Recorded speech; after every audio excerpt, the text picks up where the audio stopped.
मैं इमोशनल हो जाती हाँ जो भी मैं अपने फादर की चिट्ठी बारे गल करती हूँ, बिकॉज मैं उन्होंने कभी देखा नहीं, बट बहुत महान इंसान से जिन्होंने उस टाइम के उत्ते भी जिन्होंने बेटी चाहिए सी, सारे धर्मां तो उत्ते उठ के एक चंगे इंसान बनने की कोशिश करना, और 32-33 सालों के विच शहादत पा ली उन्होंने। पिंड दे 16 साल सरपंच रहे, स्टूडेंट पॉलिटिक्स की,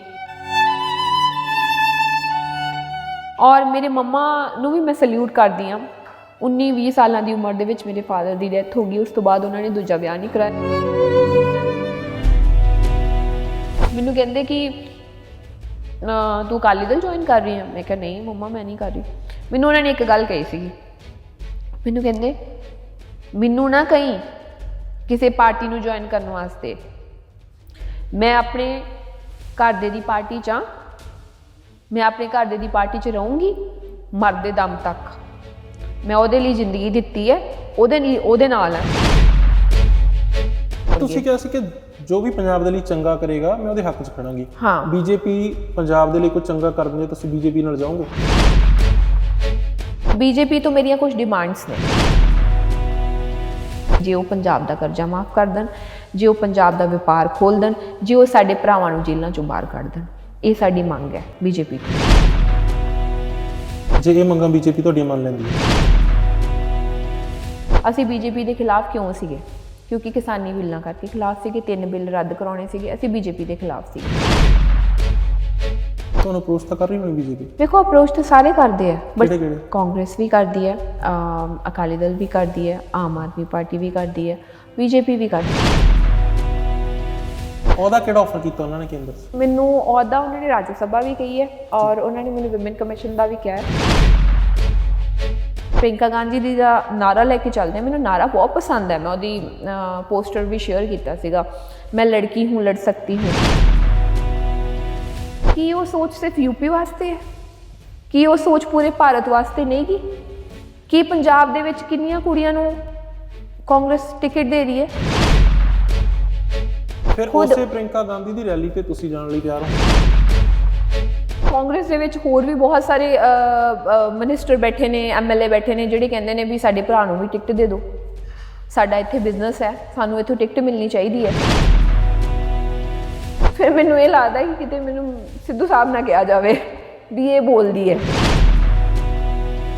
ਤੁਹਾਡੀ ਇੱਕ ਖਬਰ ਸੀ ਕਿ ਚਰਚਾਵਾਂ ਸੀ ਤੁਸੀਂ ਅਕਾਲੀ ਦਲ ਜੁਆਇਨ ਕਰੋਗੇ।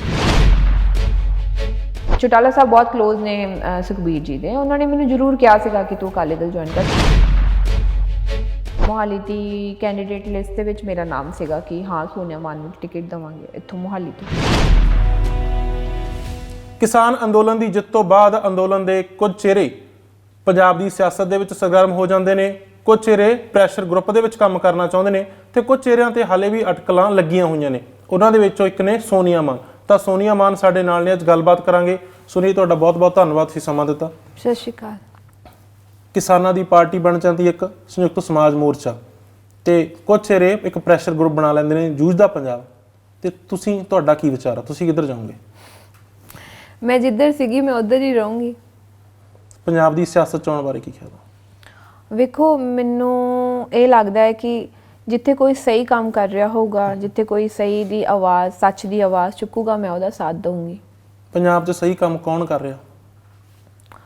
ਪੰਜਾਬ 'ਚ ਸਹੀ ਕੰਮ ਤੇ ਫਿਲਹਾਲ ਜਿਹੜੇ ਆਮ ਲੋਕਾਂ ਦੇ ਨਾਲ ਜਿਹੜੇ ਜਾ ਕੇ ਖੜਦੇ ਨੇ, ਜਿਹੜੇ ਜਿਵੇਂ ਕਿਸੇ ਦਾ ਮੁੱਦਾ ਆ, ਕੋਈ ਜਥੇਬੰਦੀਆਂ ਵੀ ਖੜਦੀਆਂ ਸੀਗੀਆਂ, ਔਰ ਕੋਈ ਸੜਕਾਂ ਦੇ ਧਰਨੇ ਲਾ ਕੇ ਉਹਨਾਂ ਦੀਆਂ ਪ੍ਰੋਬਲਮ ਸੌਰਟ ਆਊਟ ਕਰਨੀਆਂ, ਉਹ ਸਹੀ ਬੰਦੇ ਸੀਗੇ ਜਿਹੜੇ ਖੜਦੇ ਸੀਗੇ ਔਰ ਖੜਦੇ ਆ, ਉਹਨਾਂ ਦਾ ਸਾਥ ਦਊਂਗੀ। ਤੇ ਕਿਹੜੇ ਨੇ ਉਹ ਬੰਦੇ? ਤੇ ਜਿਵੇਂ ਕਿ ਕੋਈ ਸਿਆਸੀ ਪਾਰਟੀ ਦੇ ਹੋ ਸਕਦੇ ਨੇ, ਕਿਉਂਕਿ ਕਿਸਾਨ ਦਾ ਤੁਸੀਂ ਗੱਲ ਕੀਤੀ ਆ, ਕਿਸਾਨ ਤਾਂ ਹੁਣ ਕਿਸਾਨਾਂ ਦਾ ਵੀ ਇੱਕ ਪਾਰਟੀ ਬਣ ਗਈ ਸੰਯੁਕਤ ਸਮਾਜ ਮੋਰਚਾ, ਕੀ ਤੁਸੀਂ ਉਹਨੂੰ ਜੁਆਇਨ ਕਰੋਗੇ? ਵੇਖੋ ਮੈਨੂੰ ਜੁਆਇਨ ਦਾ ਹਜੇ ਮੈਨੂੰ ਕੁਛ ਪਤਾ ਨਹੀਂ, ਬਿਕਾਜ਼ ਨਾ ਹੀ ਮੈਨੂੰ ਹਜੇ ਸਿਆਸਤ ਦਾ ਪਤਾ ਆ ਕੁਛ ਵੀ, ਕਿਸੇ ਵੀ ਗੱਲ ਦਾ, because I am very new in it, ਔਰ ਮੈਂ ਬਹੁਤ ਕੁਝ ਸਿੱਖਿਆ ਮੋਰਚੇ ਦੇ ਦੌਰਾਨ ਵੀ ਸਿੱਖਿਆ, ਔਰ ਮੈਨੂੰ ਇਹ ਜ਼ਰੂਰ ਲੱਗਦਾ ਹੈ ਵੀ ਸਿਆਸਤ 'ਚ ਚੰਗੇ ਬੰਦਿਆਂ ਨੂੰ ਆਉਣਾ ਚਾਹੀਦਾ ਹੈ, ਔਰ ਸਿਆਸਤ ਦੇ ਵਿੱਚ ਕੁੜੀਆਂ ਨੂੰ ਵੀ ਆਉਣਾ ਚਾਹੀਦਾ ਆ, ਔਰ ਸਟੂਡੈਂਟ ਪੋਲੀਟਿਕਸ ਦੇ ਵਿੱਚ ਨਵੇਂ ਚਿਹਰੇ ਆਉਣੇ ਚਾਹੀਦੇ ਨੇ, ਔਰ ਇਹ ਮੈਨੂੰ ਜ਼ਰੂਰ ਲੱਗਦਾ ਔਰ ਮੈਨੂੰ ਇਹ ਵੀ ਲੱਗਦਾ ਹੈ ਕਿ ਜਿਸ ਤਰੀਕੇ ਨਾਲ ਇੱਕ ਮੋਰਚਾ ਖੜਾ ਕੀਤਾ ਸੀਗਾ ਔਰ ਮੋਰਚੇ ਦੇ ਵਿੱਚ ਪ੍ਰੈਸ਼ਰ ਗਰੁੱਪਸ ਵੀ ਹੋਣੇ ਚਾਹੀਦੇ ਆ ਮਤਲਬ ਆਪਣੀ ਸੋਸਾਇਟੀ ਦੇ ਵਿੱਚ, ਜਿਵੇਂ ਇੱਕ ਉਗਰਾਹਾਂ ਜੀ ਦਾ ਗਰੁੱਪ ਹੈ ਔਰ ਜਿਵੇਂ ਕੀਰਤੀ ਕਿਸਾਨ ਯੂਨੀਅਨ ਵਾਲਿਆਂ ਨੇ ਵੀ ਫੈਸਲਾ ਲਿਆ, ਹੋਰ ਵੀ ਜਥੇਬੰਦੀਆਂ ਨੇ ਫੈਸਲਾ ਲਿਆ ਕਿ ਉਹ ਇਲੈਕਸ਼ਨ ਨਹੀਂ ਲੜਨਗੇ ਔਰ ਉਹ ਇੱਕ ਪ੍ਰੈਸ਼ਰ ਗਰੁੱਪ ਦੀ ਤਰ੍ਹਾਂ ਕੰਮ ਕਰਨਗੇ। ਉਹ ਵੀ ਇੱਕ ਬਹੁਤ ਵਧੀਆ ਫੈਸਲਾ ਹੈ ਕਿਉਂਕਿ ਜੇ ਸਾਰੇ ਹੀ ਸਿਆਸਤ 'ਚ ਆ ਜਾਣਗੇ ਤਾਂ ਫਿਰ ਸਿਆਸਤਕਾਰਾਂ ਦਾ ਵਿਰੋਧ ਕਰਨ ਵਾਲਾ ਕੌਣ ਰਹੂਗਾ, ਬਿਕਾਜ਼ ਲੋਕਾਂ ਨੂੰ ਵਿਰੋਧ ਕਰਨ ਵਾਲੇ ਵੀ ਚਾਹੀਦੇ ਆ। ਸੋ ਬੇਸਿਕਲੀ ਠੀਕ ਹੈ, ਚੰਗੇ ਲੋਕੀ ਸਿਆਸਤ 'ਚ ਵੀ ਆਉਣੇ ਚਾਹੀਦੇ ਆ ਔਰ ਪ੍ਰੈਸ਼ਰ ਗਰੁੱਪਸ ਵੀ ਰਹਿਣੇ ਚਾਹੀਦੇ ਆ ਤਾਂ ਕਿ ਸਹੀ ਤਰੀਕੇ ਦੇ ਨਾਲ ਕੰਮ ਹੋਵੇ। ਸੰਯੁਕਤ ਸਮਾਜ ਮੋਰਚੇ ਵੱਲੋਂ ਤੁਹਾਨੂੰ ਕੋਈ ਅਪਰੋਚ ਹੋਈ? ਵੇਖੋ ਮੈਨੂੰ ਸਾਰੇ ਹੀ ਜਾਣਦੇ ਆ, ਉਹਦੇ ਵਿੱਚ ਮੇਰੇ ਪਾਪਾ ਦੇ ਚੰਗੇ ਫਰੈਂਡਸ ਨੇ, ਕੁਲਵੰਤ ਸੰਧੂ ਅੰਕਲ ਫਰੈਂਡ ਨੇ ਮੇਰੇ ਪਾਪਾ ਦੇ, ਰੁਲਦੂ ਮਾਨਸਾ ਜੀ, ਸੋ ਸਾਰੇ ਆਈ ਤੋਂ ਪਰਸਨਲੀ ਨੋ ਦੈਮ। ਕੁਲਵੰਤ ਇੱਕ ਹੋਰ ਅੰਕਲ ਨੇ, ਮਤਲਬ ਕਾਲ 'ਤੇ ਸਾਡੀਆਂ ਗੱਲਾਂ ਬਾਤਾਂ ਤੇ ਹੁੰਦੀਆਂ ਰਹਿੰਦੀਆਂ ਨੇ। ਮੈਂ ਤੇ ਇਹੀ ਗੱਲ ਕਰਨੀ ਆ ਵੀ ਮੈਨੂੰ ਕੋਈ ਇੰਨਾ ਇਸ ਗੱਲ ਦਾ ਲਾਲਸਾ ਨਹੀਂ ਹੈਗੀ ਕਿ ਮੈਂ ਇਲੈਕਸ਼ਨ ਲੜਨੀ ਹੈ ਜਾਂ ਮੈਂ ਇਲੈਕਸ਼ਨ ਲੜੂੰਗੀ। ਮੈਨੂੰ ਜਿੱਥੇ ਵੀ ਚੰਗੇ ਬੰਦੇ ਦੀ ਸਪੋਰਟ ਕਰਨੀ ਹੋਈ ਮੈਂ ਜ਼ਰੂਰ ਉਹਨਾਂ ਦੀ ਜਾ ਕੇ ਕੈਂਪੇਨ ਕਰੂੰਗੀ, ਚੰਗੇ ਨੂੰ ਸਪੋਰਟ ਕਰੂੰਗੀ ਕਿ ਹਾਂ ਚੰਗੇ ਲੋਕਾਂ ਨੂੰ ਆਉਣਾ ਚਾਹੀਦਾ ਹੈ। ਤੇ ਤੁਸੀਂ ਗੱਲ ਕੀਤੀ ਚੰਗੇ ਲੋਕਾਂ ਨੂੰ ਆਉਣਾ ਚਾਹੀਦਾ, ਕੁੜੀਆਂ ਨੂੰ ਆਉਣਾ ਚਾਹੀਦਾ, ਤੇ ਤੁਸੀਂ ਦੇਖੋ ਦੀ ਕੁੜੀ ਹੋ ਤੇ ਤੁਸੀਂ ਕਿਉਂ ਨਹੀਂ ਆ ਰਹੇ ਫਿਰ ਸਿਆਸਤ 'ਚ? ਮੈਂ ਹਜੇ ਮਾਈਂਡ ਆਪਣਾ ਸੈੱਟ ਨਹੀਂ ਕੀਤਾ ਕਿਉਂਕਿ ਮੈਨੂੰ ਕਿਤੇ ਨਾ ਕਿਤੇ ਆਪਣੇ ਵਿੱਚ ਕਨਫਿਊਜ਼ਨ ਹੁੰਦੀ ਹੈ ਇੱਕ ਚੀਜ਼ ਦੇ ਵਿੱਚ ਵੀ ਜੇ ਮੈਂ MLA ਦੀ ਇਲੈਕਸ਼ਨ ਲੜਦੀ ਹਾਂ ਤੇ ਮੈਂ ਇੱਕ ਏਰੀਆ 'ਚ ਸੀਮਤ ਹੋ ਜਾਊਂਗੀ ਔਰ ਜਿੱਥੇ ਮੈਂ ਪੂਰੇ ਪੰਜਾਬ 'ਚ ਜਾ ਕੇ ਕੈਂਪੇਨ ਕਰ ਸਕਦੀ ਹਾਂ, ਜਾਂ ਫਿਰ ਜਿੱਥੇ ਮੈਂ ਰਾਜਸਥਾਨ ਮੈਨੂੰ ਬੁਲਾਉਂਦੇ ਨੇ, SFI ਵਾਲੇ ਵੀ ਬੁਲਾਉਂਦੇ ਨੇ, ਜਾਂ ਫਿਰ ਮੈਨੂੰ ਲਖਨਊ ਰੈਲੀ 'ਚ ਸੱਦਿਆ ਜਾਂਦਾ ਹੈ ਜਾਂ UP ਸੱਦਿਆ ਜਾਂਦਾ ਹੈ, ਫਿਰ ਮੈਂ ਉਹ ਲਿਮਿਟ ਰੱਖ ਲੂੰਗੀ ਇੱਕ ਆਪਣੀ, ਮੈਂ ਉਸ ਏਰੀਆ 'ਚ ਕੰਮ ਕਰੂੰਗੀ, ਮੈਂ ਬਾਕੀ ਕਿਤੇ ਜਾ ਨਹੀਂ ਸਕੂੰਗੀ। ਔਰ ਬੇਸਿਕਲੀ ਮੈਨੂੰ ਇਹ ਲੱਗਦਾ ਵੀ ਮੇਰੀ ਜੋ ਥਿੰਕਿੰਗ ਆ ਇਸ ਉਮਰ ਦੇ ਹਿਸਾਬ ਦੇ ਨਾਲ, ਮੈਨੂੰ ਨਹੀਂ ਪਤਾ ਮੈਂ ਸਹੀ ਹਾਂ ਕਿ ਗਲਤ ਹਾਂ, ਮੈਂ ਸਿੱਖੂੰਗੀ ਹੌਲੀ ਹੌਲੀ, ਗਲਤੀਆਂ ਕਰਕੇ ਇਨਸਾਨ ਸਿੱਖਦਾ। ਮੈਨੂੰ ਲੱਗਦਾ ਪੰਜੇ ਉਂਗਲਾਂ ਇੱਕ ਬਰਾਬਰ ਨਹੀਂ ਹੁੰਦੀਆਂ, ਭਾਵੇਂ ਉਹ ਪੋਲੀਟਿਕਸ ਹੋਵੇ ਭਾਵੇਂ ਉਹ ਆਪਣਾ ਸਮਾਜ ਹੋਵੇ। ਸੋ ਕੋਈ ਵੀ ਗਲਤ ਹੋ ਸਕਦਾ, ਕੋਈ ਵੀ ਸਹੀ ਹੋ ਸਕਦਾ ਆ, ਪਰਫੈਕਟ ਕੋਈ ਵੀ ਨਹੀਂ ਹੁੰਦਾ। ਸੋ ਜਿਹੜਾ ਸਹੀ ਬੰਦਾ ਮਤਲਬ ਜਿਹਦੇ ਮੈਨੂੰ ਵਿਚਾਰਧਾਰਾ ਸਹੀ ਲੱਗੂਗੀ, ਜਿਹੜਾ ਸਹੀ ਕੰਮ ਕਰੂਗਾ, ਮੈਂ ਉਹਦੀ ਸਪੋਰਟ ਕਰਨਾ ਚਾਹੁੰਦੀ ਹਾਂ। ਮੈਂ ਨਹੀਂ ਚਾਹੁੰਦੀ ਕਿ ਕਈ ਵਾਰੀ ਮੈਨੂੰ ਇਹ ਲੱਗਦਾ ਕਿ ਮੈਂ ਨਹੀਂ ਚਾਹੁੰਦੀ ਕਿ ਮੈਂ ਇੱਕ ਜਥੇਬੰਦੀ ਦੇ ਨਾਲ ਜਾਂ ਮੈਂ ਇੱਕ ਵਿਚਾਰਧਾਰਾ ਦੇ ਨਾਲ ਸੀਮਤ ਰਹਿ ਕੇ ਰਹਿ ਜਾ। ਯੂ ਨੈਵਰ ਨੋ, ਮੈਂ ਕੱਲ੍ਹ ਨੂੰ ਕਿਸੇ ਨੂੰ ਮਿਲਾਂ, ਉਹ ਭਾਵੇਂ ਕਿਸੇ ਵੀ ਪਾਰਟੀ ਦਾ ਕਾਰਜਕਰਤਾ ਹੋਵੇ, ਕਿਸੇ ਦਾ ਵੀ ਹੋਵੇ, ਬਟ ਉਹਦੀ ਸੋਚ ਚੰਗੀ ਹੋਵੇ, ਉਹ ਸਮਾਜ ਨੂੰ ਕੁਝ ਚੰਗਾ ਕਰਕੇ ਦੇਣਾ ਚਾਹੁੰਦਾ ਹੋਵੇ, ਤੇ ਮੈਂ ਉਹਦਾ ਵਿਰੋਧ ਨਹੀਂ ਕਰ ਸਕਦੀ। ਮੈਂ ਇੱਕ ਪਾਰਟੀ ਦਾ ਵਿਰੋਧ ਕਰਾਂ ਜਿਹਦੇ ਵਿੱਚ ਚੰਗੇ ਇਨਸਾਨ ਵੀ ਹੋ ਸਕਦੇ ਆ, ਯੂ ਨੈਵਰ ਨੋ, ਕੁਛ ਚੰਗੇ ਇਨਸਾਨ ਉਹ 'ਚ ਵੀ ਹੋ ਸਕਦੇ, ਕੁਛ ਕਾਂਗਰਸ 'ਚ ਵੀ ਹੋ ਸਕਦੇ, ਕੋਈ ਅਕਾਲੀ 'ਚ ਵੀ ਹੋ ਸਕਦੇ, ਕੋਈ BJP 'ਚ ਵੀ ਹੋ ਸਕਦੇ, ਸਾਰੇ ਕਿਤੇ ਹੋ ਸਕਦੇ ਆਪਣੇ ਜਿਵੇਂ ਸਮਾਜ ਦੇ ਵਿੱਚ ਨੇ। ਸੋ ਮੈਨੂੰ ਕਈ ਵਾਰੀ ਇਸ ਗੱਲ ਦੇ ਉੱਤੇ ਜ਼ਰੂਰ ਆਪਣੇ 'ਚ ਲੱਗਦਾ ਹੈ ਕਿ ਮੈਂ ਇੱਕ ਦਾਇਰੇ 'ਚ ਬਣ ਜੂੰਗੀ, ਇੱਕ ਦਾਇਰੇ ਦੇ ਵਿੱਚ, ਮਤਲਬ ਮੈਨੂੰ ਇਹ ਲੱਗਦਾ ਕਿ ਮੈਂ ਇੱਕ ਦਾਇਰੇ 'ਚ ਬਣ ਕੇ ਮੈਂ ਇੱਕ 'ਚ ਰਹੂੰਗੀ, ਅਤੇ ਜੇ ਮੇਰੀ ਉਸ ਦਾਇਰੇ ਦੇ ਵਿੱਚ ਕੁਛ ਗਲਤ ਹੋ ਰਿਹਾ ਹੋਊਗਾ ਕਿ ਮੈਂ ਚੁੱਪ ਕਰ ਜੂੰਗੀ, ਕਿ ਮੈਂ ਅੱਖਾਂ ਮੀਟ ਲੂੰਗੀ, ਉਸ ਨੂੰ ਵੇਖੋ ਮਤਲਬ ਮੈਨੂੰ ਬਿਨ ਦੇਖਾ ਕਰ ਦੂੰਗੀ? ਨਹੀਂ, ਮੈਂ ਇਹ ਜੀ ਨਹੀਂ ਗੀ। ਮੈਂ ਜੇ ਮੇਰੇ ਪਰਿਵਾਰ 'ਚ ਵੀ ਕੁਛ ਗਲਤ ਹੁੰਦਾ ਹੋਊਗਾ, ਮੈਂ ਉਹ ਗਲਤ ਨੂੰ ਬੋਲੂੰਗੀ ਕਿ ਗਲਤ ਹੈ। ਪਾਰਟੀ ਦਾ ਮਤਲਬ ਇੱਕ ਪਰਿਵਾਰ ਹੈ, ਜਥੇਬੰਦੀ ਦਾ ਮਤਲਬ ਵੀ ਇੱਕ ਪਰਿਵਾਰ ਹੈ। ਮੈਂ ਬੋਲੂੰਗੀ, ਪਹਿਲਾਂ ਉਸ ਪਰਿਵਾਰ 'ਚ ਬੋਲੂੰਗੀ, ਪਰਿਵਾਰ 'ਚ ਨਹੀਂ, ਫਿਰ ਮੈਂ ਪਬਲਿਕਲੀ ਬੋਲੂੰਗੀ। ਫਿਰ ਮੈਨੂੰ ਇਹ ਲੱਗਦਾ ਕਿ ਕਿਤੇ ਮੈਨੂੰ ਸਿੱਧੂ ਸਾਹਿਬ ਨਾ ਕਿਹਾ ਜਾਵੇ ਵੀ ਇਹ ਬੋਲਦੀ ਹੈ, ਰਾਈਟ।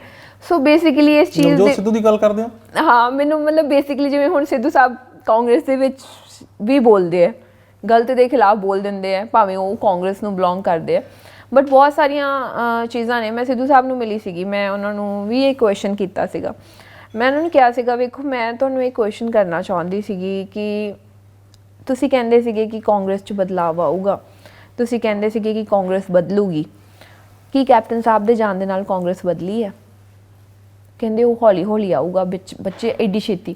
ਮਤਲਬ ਉਹ ਆਪਣੀ ਜਗ੍ਹਾ 'ਤੇ ਠੀਕ ਹੈ ਕਿ ਸਾਰੀਆਂ ਚੀਜ਼ਾਂ ਹੌਲੀ ਹੌਲੀ ਚੇਂਜ ਹੁੰਦੀਆਂ ਨੇ, ਹੌਲੀ ਹੌਲੀ ਚੇਂਜ ਆਊਗਾ, ਬਟ ਮੈਨੂੰ ਇਹ ਲੱਗਦਾ ਵੀ ਕੈਪਟਨ ਸਾਹਿਬ ਚਲੇ ਗਏ, ਬਟ MLA ਤੇ ਉਹੀ ਨੇ, ਉਹੀ ਰੇਤ ਮਾਫੀਆ ਆ, ਉਹੀ ਕਰਪਟ ਲੋਕੀ ਨੇ। ਚੇਂਜ ਕਿੱਥੇ ਆਊਗਾ, ਰਾਈਟ? ਚੇਂਜ ਆਉਣਾ ਚਾਹੀਦਾ ਆ, ਜਾਂ ਤੇ ਫਿਰ ਜਿੰਨੇ ਸਟੂਡੈਂਟ ਪੋਲਿਟਿਕਸ ਦੇ ਚੰਗੇ ਚਿਹਰੇ ਸੀਗੇ ਉਹਨਾਂ ਨੂੰ ਲੈ ਕੇ ਆ ਜਾਂਦੇ, ਉਹਨਾਂ ਨੂੰ ਲੈ ਕੇ ਆਉਂਦੇ, ਉਹਨਾਂ ਨੂੰ ਅੱਗੇ ਕਰਦੇ। ਜੇ ਅਸੀਂ ਪ੍ਰਿੰਕਾ ਗਾਂਧੀ ਦੀ ਦਾ ਨਾਰਾ ਲੈ ਕੇ ਚੱਲਦੇ ਹਾਂ, ਮੈਨੂੰ ਨਾਰਾ ਬਹੁਤ ਪਸੰਦ ਹੈ, ਮੈਂ ਉਹਦੀ ਪੋਸਟਰ ਵੀ ਸ਼ੇਅਰ ਕੀਤਾ ਸੀਗਾ, ਮੈਂ ਲੜਕੀ ਹੂੰ ਲੜ ਸਕਤੀ ਹੂੰ। ਉਹ ਵਧੀਆ, ਇੱਕ ਸੋਚ ਵਧੀਆ ਹੈ, ਬਟ ਕੀ ਅਸੀਂ ਉਹ ਸੋਚ ਨੂੰ ਪ੍ਰੈਕਟੀਕਲੀ ਇੰਪਲੀਮੈਂਟ ਕਰ ਰਹੇ ਹਾਂ ਗਰਾਊਂਡ ਰਿਐਲਿਟੀ ਦੇ ਉੱਤੇ? ਕੀ ਉਹ ਸੋਚ ਸਿਰਫ ਯੂਪੀ ਵਾਸਤੇ ਹੈ? ਕੀ ਉਹ ਸੋਚ ਪੂਰੇ ਭਾਰਤ ਵਾਸਤੇ ਨਹੀਂ ਗੀ?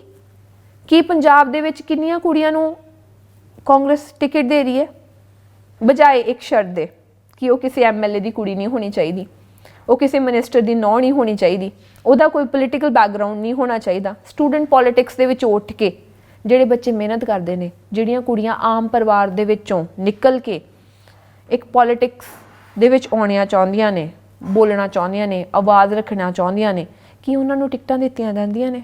ਤੇ ਤੁਸੀਂ ਇਹ ਗੱਲ ਸਿੱਧੂ ਸਾਹਿਬ ਨਾਲ ਕੀਤੀ? ਮੈਂ ਉਹਨਾਂ ਨਾਲ ਗੱਲ ਕੀਤੀ, ਮੈਂ ਤੇ ਬੋਲ ਦਿੰਦੀ ਆ। ਇਹ ਤੁਹਾਨੂੰ ਪਤਾ ਪੰਜਾਬ ਦੇ ਵਿੱਚ ਕਾਂਗਰਸ ਦੇ ਜ਼ਿਲ੍ਹਾ ਪ੍ਰਧਾਨ ਤੇ ਕਾਰਜਕਾਰੀ ਪ੍ਰਧਾਨ ਮਿਲਾ ਕੇ 82 ਨੇ ਕੁੱਲ, ਜਿਨ੍ਹਾਂ ਦੇ ਵਿੱਚੋਂ 3 ਔਰਤਾਂ ਨੇ।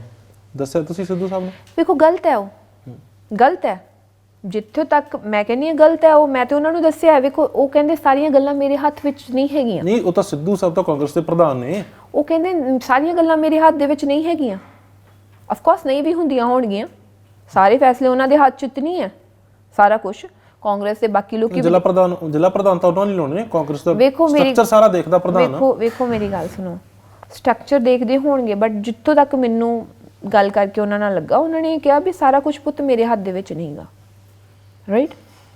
ਸਾਰੇ ਫੈਸਲੇ ਉਹਨਾਂ ਦੇ ਹੱਥ ਦੇ ਵਿੱਚ ਨਹੀਂ ਗਏ। ਬਹੁਤ ਸਾਰੇ ਕਾਂਗਰਸੀ ਬੈਠੇ ਨੇ, ਮਤਲਬ ਜਿਹੜੇ ਫੈਸਲੇ ਪ੍ਰਧਾਨ ਨੇ ਕਰਨੇ ਹੁੰਦੇ ਨੇ ਉਹ ਵੀ ਪ੍ਰਧਾਨ ਦੇ ਹੱਥ 'ਚ ਨਹੀਂ ਹੈ। ਮੈਨੂੰ ਤੇ ਇਹੀ ਲੱਗਦਾ, ਕਿਉਂਕਿ ਵੇਖੋ ਕਾਂਗਰਸ ਦੇ ਵਿੱਚ ਹੋਰ ਵੀ ਬਹੁਤ ਸਾਰੇ ਮਿਨਿਸਟਰ ਬੈਠੇ ਨੇ, ਐਮਐਲਏ ਬੈਠੇ ਨੇ, ਜਿਹੜੇ ਕਹਿੰਦੇ ਨੇ ਵੀ ਸਾਡੇ ਭਰਾ ਨੂੰ ਵੀ ਟਿਕਟ ਦੇ ਦਿਓ, ਸਾਡਾ ਇੱਥੇ ਬਿਜ਼ਨਸ ਹੈ, ਸਾਨੂੰ ਇੱਥੋਂ ਟਿਕਟ ਮਿਲਣੀ ਚਾਹੀਦੀ ਹੈ, ਰਾਈਟ? ਮੈਨੂੰ ਇਹ ਨਹੀਂ ਸਮਝ ਲੱਗ ਰਹੀ ਵੀ ਸਿਆਸਤਕਾਰ ਪੋਲਿਟਿਕਸ ਦੇ ਵਿੱਚ ਆ ਕੇ ਸਮਾਜ ਸੇਵਾ ਕਰਨਾ ਚਾਹੁੰਦੇ ਹੈ ਕਿ ਆਪਣਾ ਬਿਜ਼ਨਸ ਸੈਟਅਪ ਕਰਨਾ ਚਾਹੁੰਦੇ ਹੈ ਜਾਂ ਆਪਣੇ ਰਿਸ਼ਤੇਦਾਰਾਂ ਨੂੰ ਟਿਕਟਾਂ ਦਿਵਾਉਣਾ ਚਾਹੁੰਦੇ ਆ।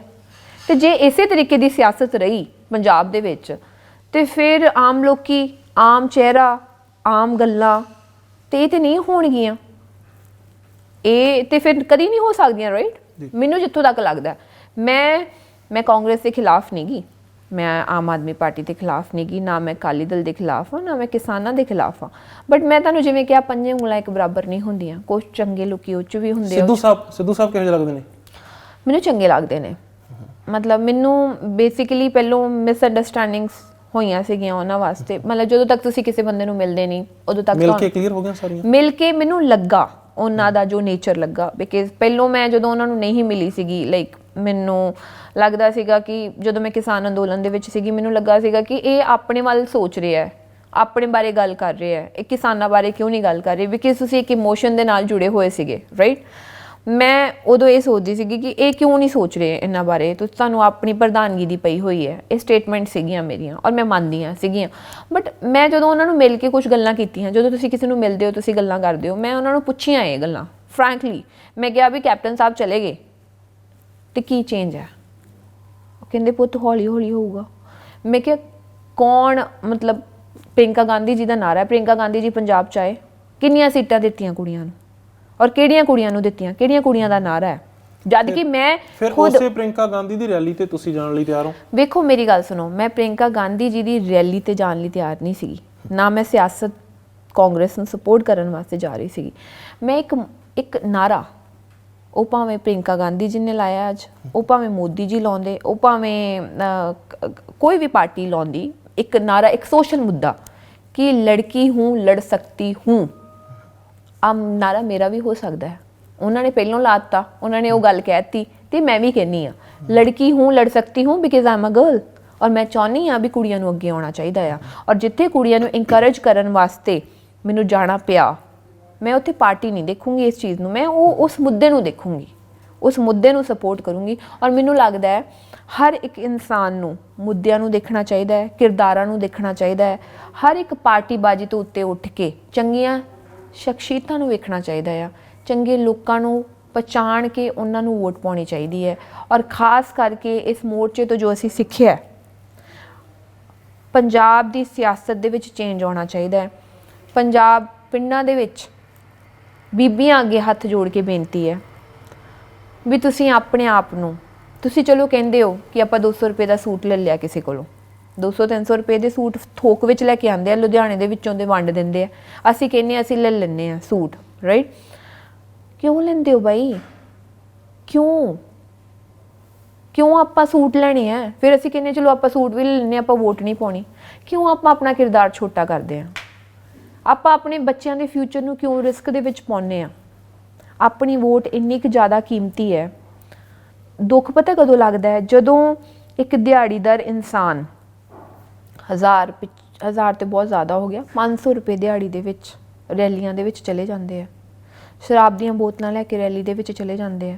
ਤੁਹਾਨੂੰ ਲੱਗਦਾ ਕਿ ਜੇ ਉਹ ਦਿਹਾੜੀਦਾਰ ਇਨਸਾਨ 500 ਰੁਪਏ ਜਾਂ ਇੱਕ ਸ਼ਰਾਬ ਦੀ ਬੋਤਲ ਲੈ ਕੇ ਰੈਲੀ ਦੇ ਵਿੱਚ ਚਲਾ ਗਿਆ, ਕੀ ਗੱਲ ਕੱਲ ਨੂੰ ਵੋਟਾਂ ਵੇਲੇ 4 ਵੋਟਾਂ ਉਹਦੀ ਫੈਮਿਲੀ ਦੀਆਂ ਹੋਣਗੀਆਂ, ਉਹ ਨਹੀਂ ਵਿਕਣਗੀਆਂ?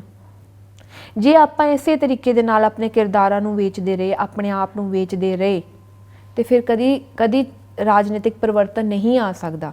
ਆਮ ਲੋਕਾਂ ਨੂੰ, ਆਮ ਫੈਮਲੀਜ਼ ਦੇ ਲੋਕਾਂ ਨੂੰ ਇਹੀ ਲੱਗਦਾ ਹੈ ਵੀ ਸਾਨੂੰ ਕੱਲ ਨੂੰ ਕਿੰਨੇ ਪੁੱਛਣਾ ਹੈ, ਵੋਟਾਂ ਦੇ ਟਾਈਮ ਤੇ ਸਾਨੂੰ ਪੁੱਛ ਲੈਂਦੇ ਨੇ। ਇਹ ਧਾਰਨਾ ਬਣ ਚੁੱਕੀ ਹੈ ਵੀ ਆਪਾਂ ਰਾਸ਼ਨ ਲੈਣਾ ਹੈ, 5000 ਦੀ ਵੀ ਵੋਟ ਵਿਕਦੀ ਹੈ, ਕਿਤੇ ਨਾ ਕਿਤੇ 7000 ਦੀ ਵੀ ਵਿਕਦੀ ਹੈ, ਆਪਾਂ ਰਾਸ਼ਨ ਭਰ ਲਈਏ, ਸਾਡੇ 2 ਮਹੀਨੇ ਦਾ ਰਾਸ਼ਨ ਤੇ ਆ ਜਾਊਗਾ ਸਾਡੇ ਘਰੇ, ਸਾਡੇ ਬੱਚੇ ਦੀ ਇਹ ਕੰਮ ਤੇ ਹੋ ਜਾਊਗਾ। ਉਹਨਾਂ ਦੀ ਸੋਚ ਉਨੀ ਹੀ ਲਿਮਿਟ ਬਣ ਕੇ ਰਹਿ ਚੁੱਕੀ ਹੈ, ਜਦ ਕਿ ਇਸ ਚੀਜ਼ਾਂ 'ਚੋਂ ਆਪਾਂ ਨੂੰ ਨਿਕਲਣਾ ਪਊਗਾ।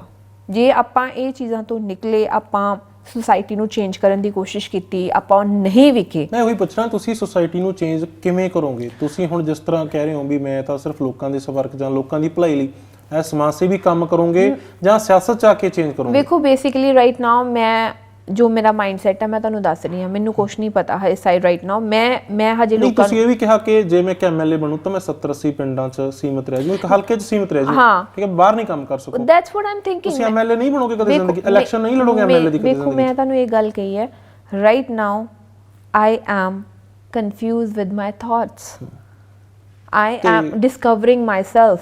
ਮੈਂ ਕਦੀ ਵੀ ਜ਼ਿੰਦਗੀ 'ਚ ਇਸ ਸਥਿਤੀ ਦੇ ਵਿੱਚ ਨਹੀਂ ਆਈ ਸੀਗੀ, ਮੈਂ ਪਹਿਲੀ ਵਾਰੀ ਇਹ ਸਭ ਕੁਝ ਫੇਸ ਕਰ ਰਹੀ ਹਾਂ ਆਪਣੀ। ਤੁਹਾਨੂੰ ਲੱਗਦਾ ਨਹੀਂ ਤੁਹਾਡੀ ਕਨਫਿਊਜ਼ਨ ਤੁਹਾਨੂੰ ਜਲਦੀ ਦੂਰ ਕਰ ਲੈਣੀ ਚਾਹੀਦੀ ਹੈ? ਕਿਉਂਕਿ ਮਹੀਨੇ 2 ਰਹਿ ਗਏ ਤੇ 5 ਸਾਲ ਫਿਰ ਉਹਨਾਂ ਨੇ ਰਾਜ ਕਰਨਾ ਜਿਹੜੇ ਸ਼ਰਾਬਾਂ ਵੰਡਦੇ ਨੇ ਤੇ ਸੂਟ ਵੰਡਦੇ ਨੇ। ਨਹੀਂ, ਮੈਂ ਉਹਨਾਂ ਦੀ ਖਿਲਾਫਤ ਕਰੂੰਗੀ ਨਾ, ਮੈਂ ਉਹਨਾਂ ਦੀ ਖਿਲਾਫਤ, ਮੈਂ ਕਦੀ ਬਣੂਗਾ ਤਾਂ ਉਹਨਾਂ ਚੋਂ ਕੋਈ ਇੱਕ ਨਾ, ਮੈਂ ਉਹਨਾਂ ਦੀ ਖਿਲਾਫਤ ਕਰੂੰਗੀ, ਬਣੂਗਾ ਤਾਂ ਉਹਨਾਂ ਚੋਂ ਕੋਈ ਇੱਕ। ਵੇਖੋ ਮੇਰੀ ਗੱਲ ਸੁਣੋ, ਮੈਨੂੰ ਅਸੀਂ ਨਹੀਂ ਚਾਹੁੰਦੇ ਉਹਨਾਂ ਵਿੱਚੋਂ ਕੋਈ ਬਣੇ, ਅਸੀਂ ਨਹੀਂ ਚਾਹੁੰਦੇ।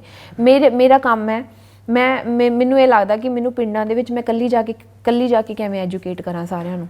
ਮੈਂ ਸਿਰਫ ਤੁਹਾਡੇ ਚੈਨਲ ਦੇ ਮਾਧਿਅਮ ਦੇ ਨਾਲ ਇੱਕ ਮੈਸੇਜ ਦੇਣਾ ਚਾਹੁੰਦੀ ਹਾਂ ਪੰਜਾਬ ਦੇ ਵਿੱਚ ਕਿ ਮੇਰੀਆਂ ਪੰਜਾਬ ਦੀਆਂ ਧੀਆਂ, ਮੇਰੀਆਂ ਭੈਣਾਂ, ਮੇਰੀਆਂ ਬੀਬੀਆਂ, ਘਰੋਂ ਬਾਹਰ ਨਿਕਲੋ।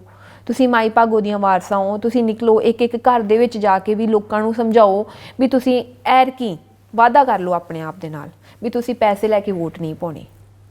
ਐਰਕੀ ਹਰ ਇੱਕ ਐਮਐਲਏ ਨੂੰ ਇਹ ਨਾ ਇੱਕ ਆਮ ਬੱਚੇ, ਇੱਕ ਆਮ ਘਰ ਦਾ ਬੱਚਾ, ਜਿਵੇਂ ਫੋਰ ਐਗਜ਼ਾਮਪਲ ਤੁਸੀਂ ਮੁਹੱਲੀ ਲੈ ਲਓ, ਹੈ ਨਾ, ਤੁਸੀਂ ਖਰੜ ਲੈ ਲਓ, ਜਾਂ ਕੋਈ, ਸਾਰੇ ਕਹਿੰਦੇ ਅੱਛਾ ਜੀ ਇਹ ਪ੍ਰਾਈਮ ਸੀਟ ਹੈ, ਅੱਛਾ ਜੀ ਇੱਥੇ ਇਹ ਐਮਐਲਏ ਹੈ, ਇਹਦੇ ਕੋਲ ਬਹੁਤ ਪੈਸਾ ਆ, ਮੈਂ ਨਹੀਂ ਖੜਾ ਹੋ ਸਕਦਾ।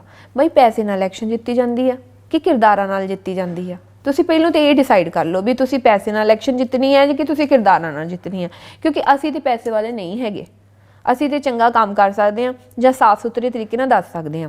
ਪਹਿਲੀ ਗੱਲ ਇਹ, ਰਾਈਟ, ਇਹ ਲੋਕਾਂ ਨੂੰ ਡਿਸਾਈਡ ਕਰਨਾ ਪਊਗਾ ਆਪਣੇ ਆਪ ਦੇ ਵਿੱਚ। ਔਰ ਇਹ ਇਕੱਲੀ ਮੈਂ ਨਹੀਂ ਕਰ ਸਕਦੀ, ਇਹ ਹਰ ਇੱਕ ਪਿੰਡ ਦੇ ਵਿੱਚ ਜਿਹੜਾ ਕੋਈ ਯੂਥ, ਜਿਹੜਾ ਮੇਰਾ ਭਰਾ ਜਾਂ ਜਿਹੜੀ ਮੇਰੀ ਭੈਣ ਚੰਗਾ ਕੁਛ ਲੈ ਕੇ ਆਉਣਾ ਚਾਹੁੰਦੇ, ਉਹਨਾਂ ਨੂੰ ਘਰਾਂ ਦੇ ਵਿੱਚ ਜਾ ਕੇ ਐਜੂਕੇਟ ਕਰਨਾ ਪਊਗਾ, ਲੋਕਾਂ ਨੂੰ ਸਮਝਾਉਣਾ ਪਊਗਾ ਕਿ ਆਪਾਂ ਰਾਜਨੀਤਿਕ ਪਰਿਵਰਤਨ ਕਿਸ ਤਰੀਕੇ ਦੇ ਨਾਲ ਲੈ ਕੇ ਆ ਸਕਦੇ ਹਾਂ।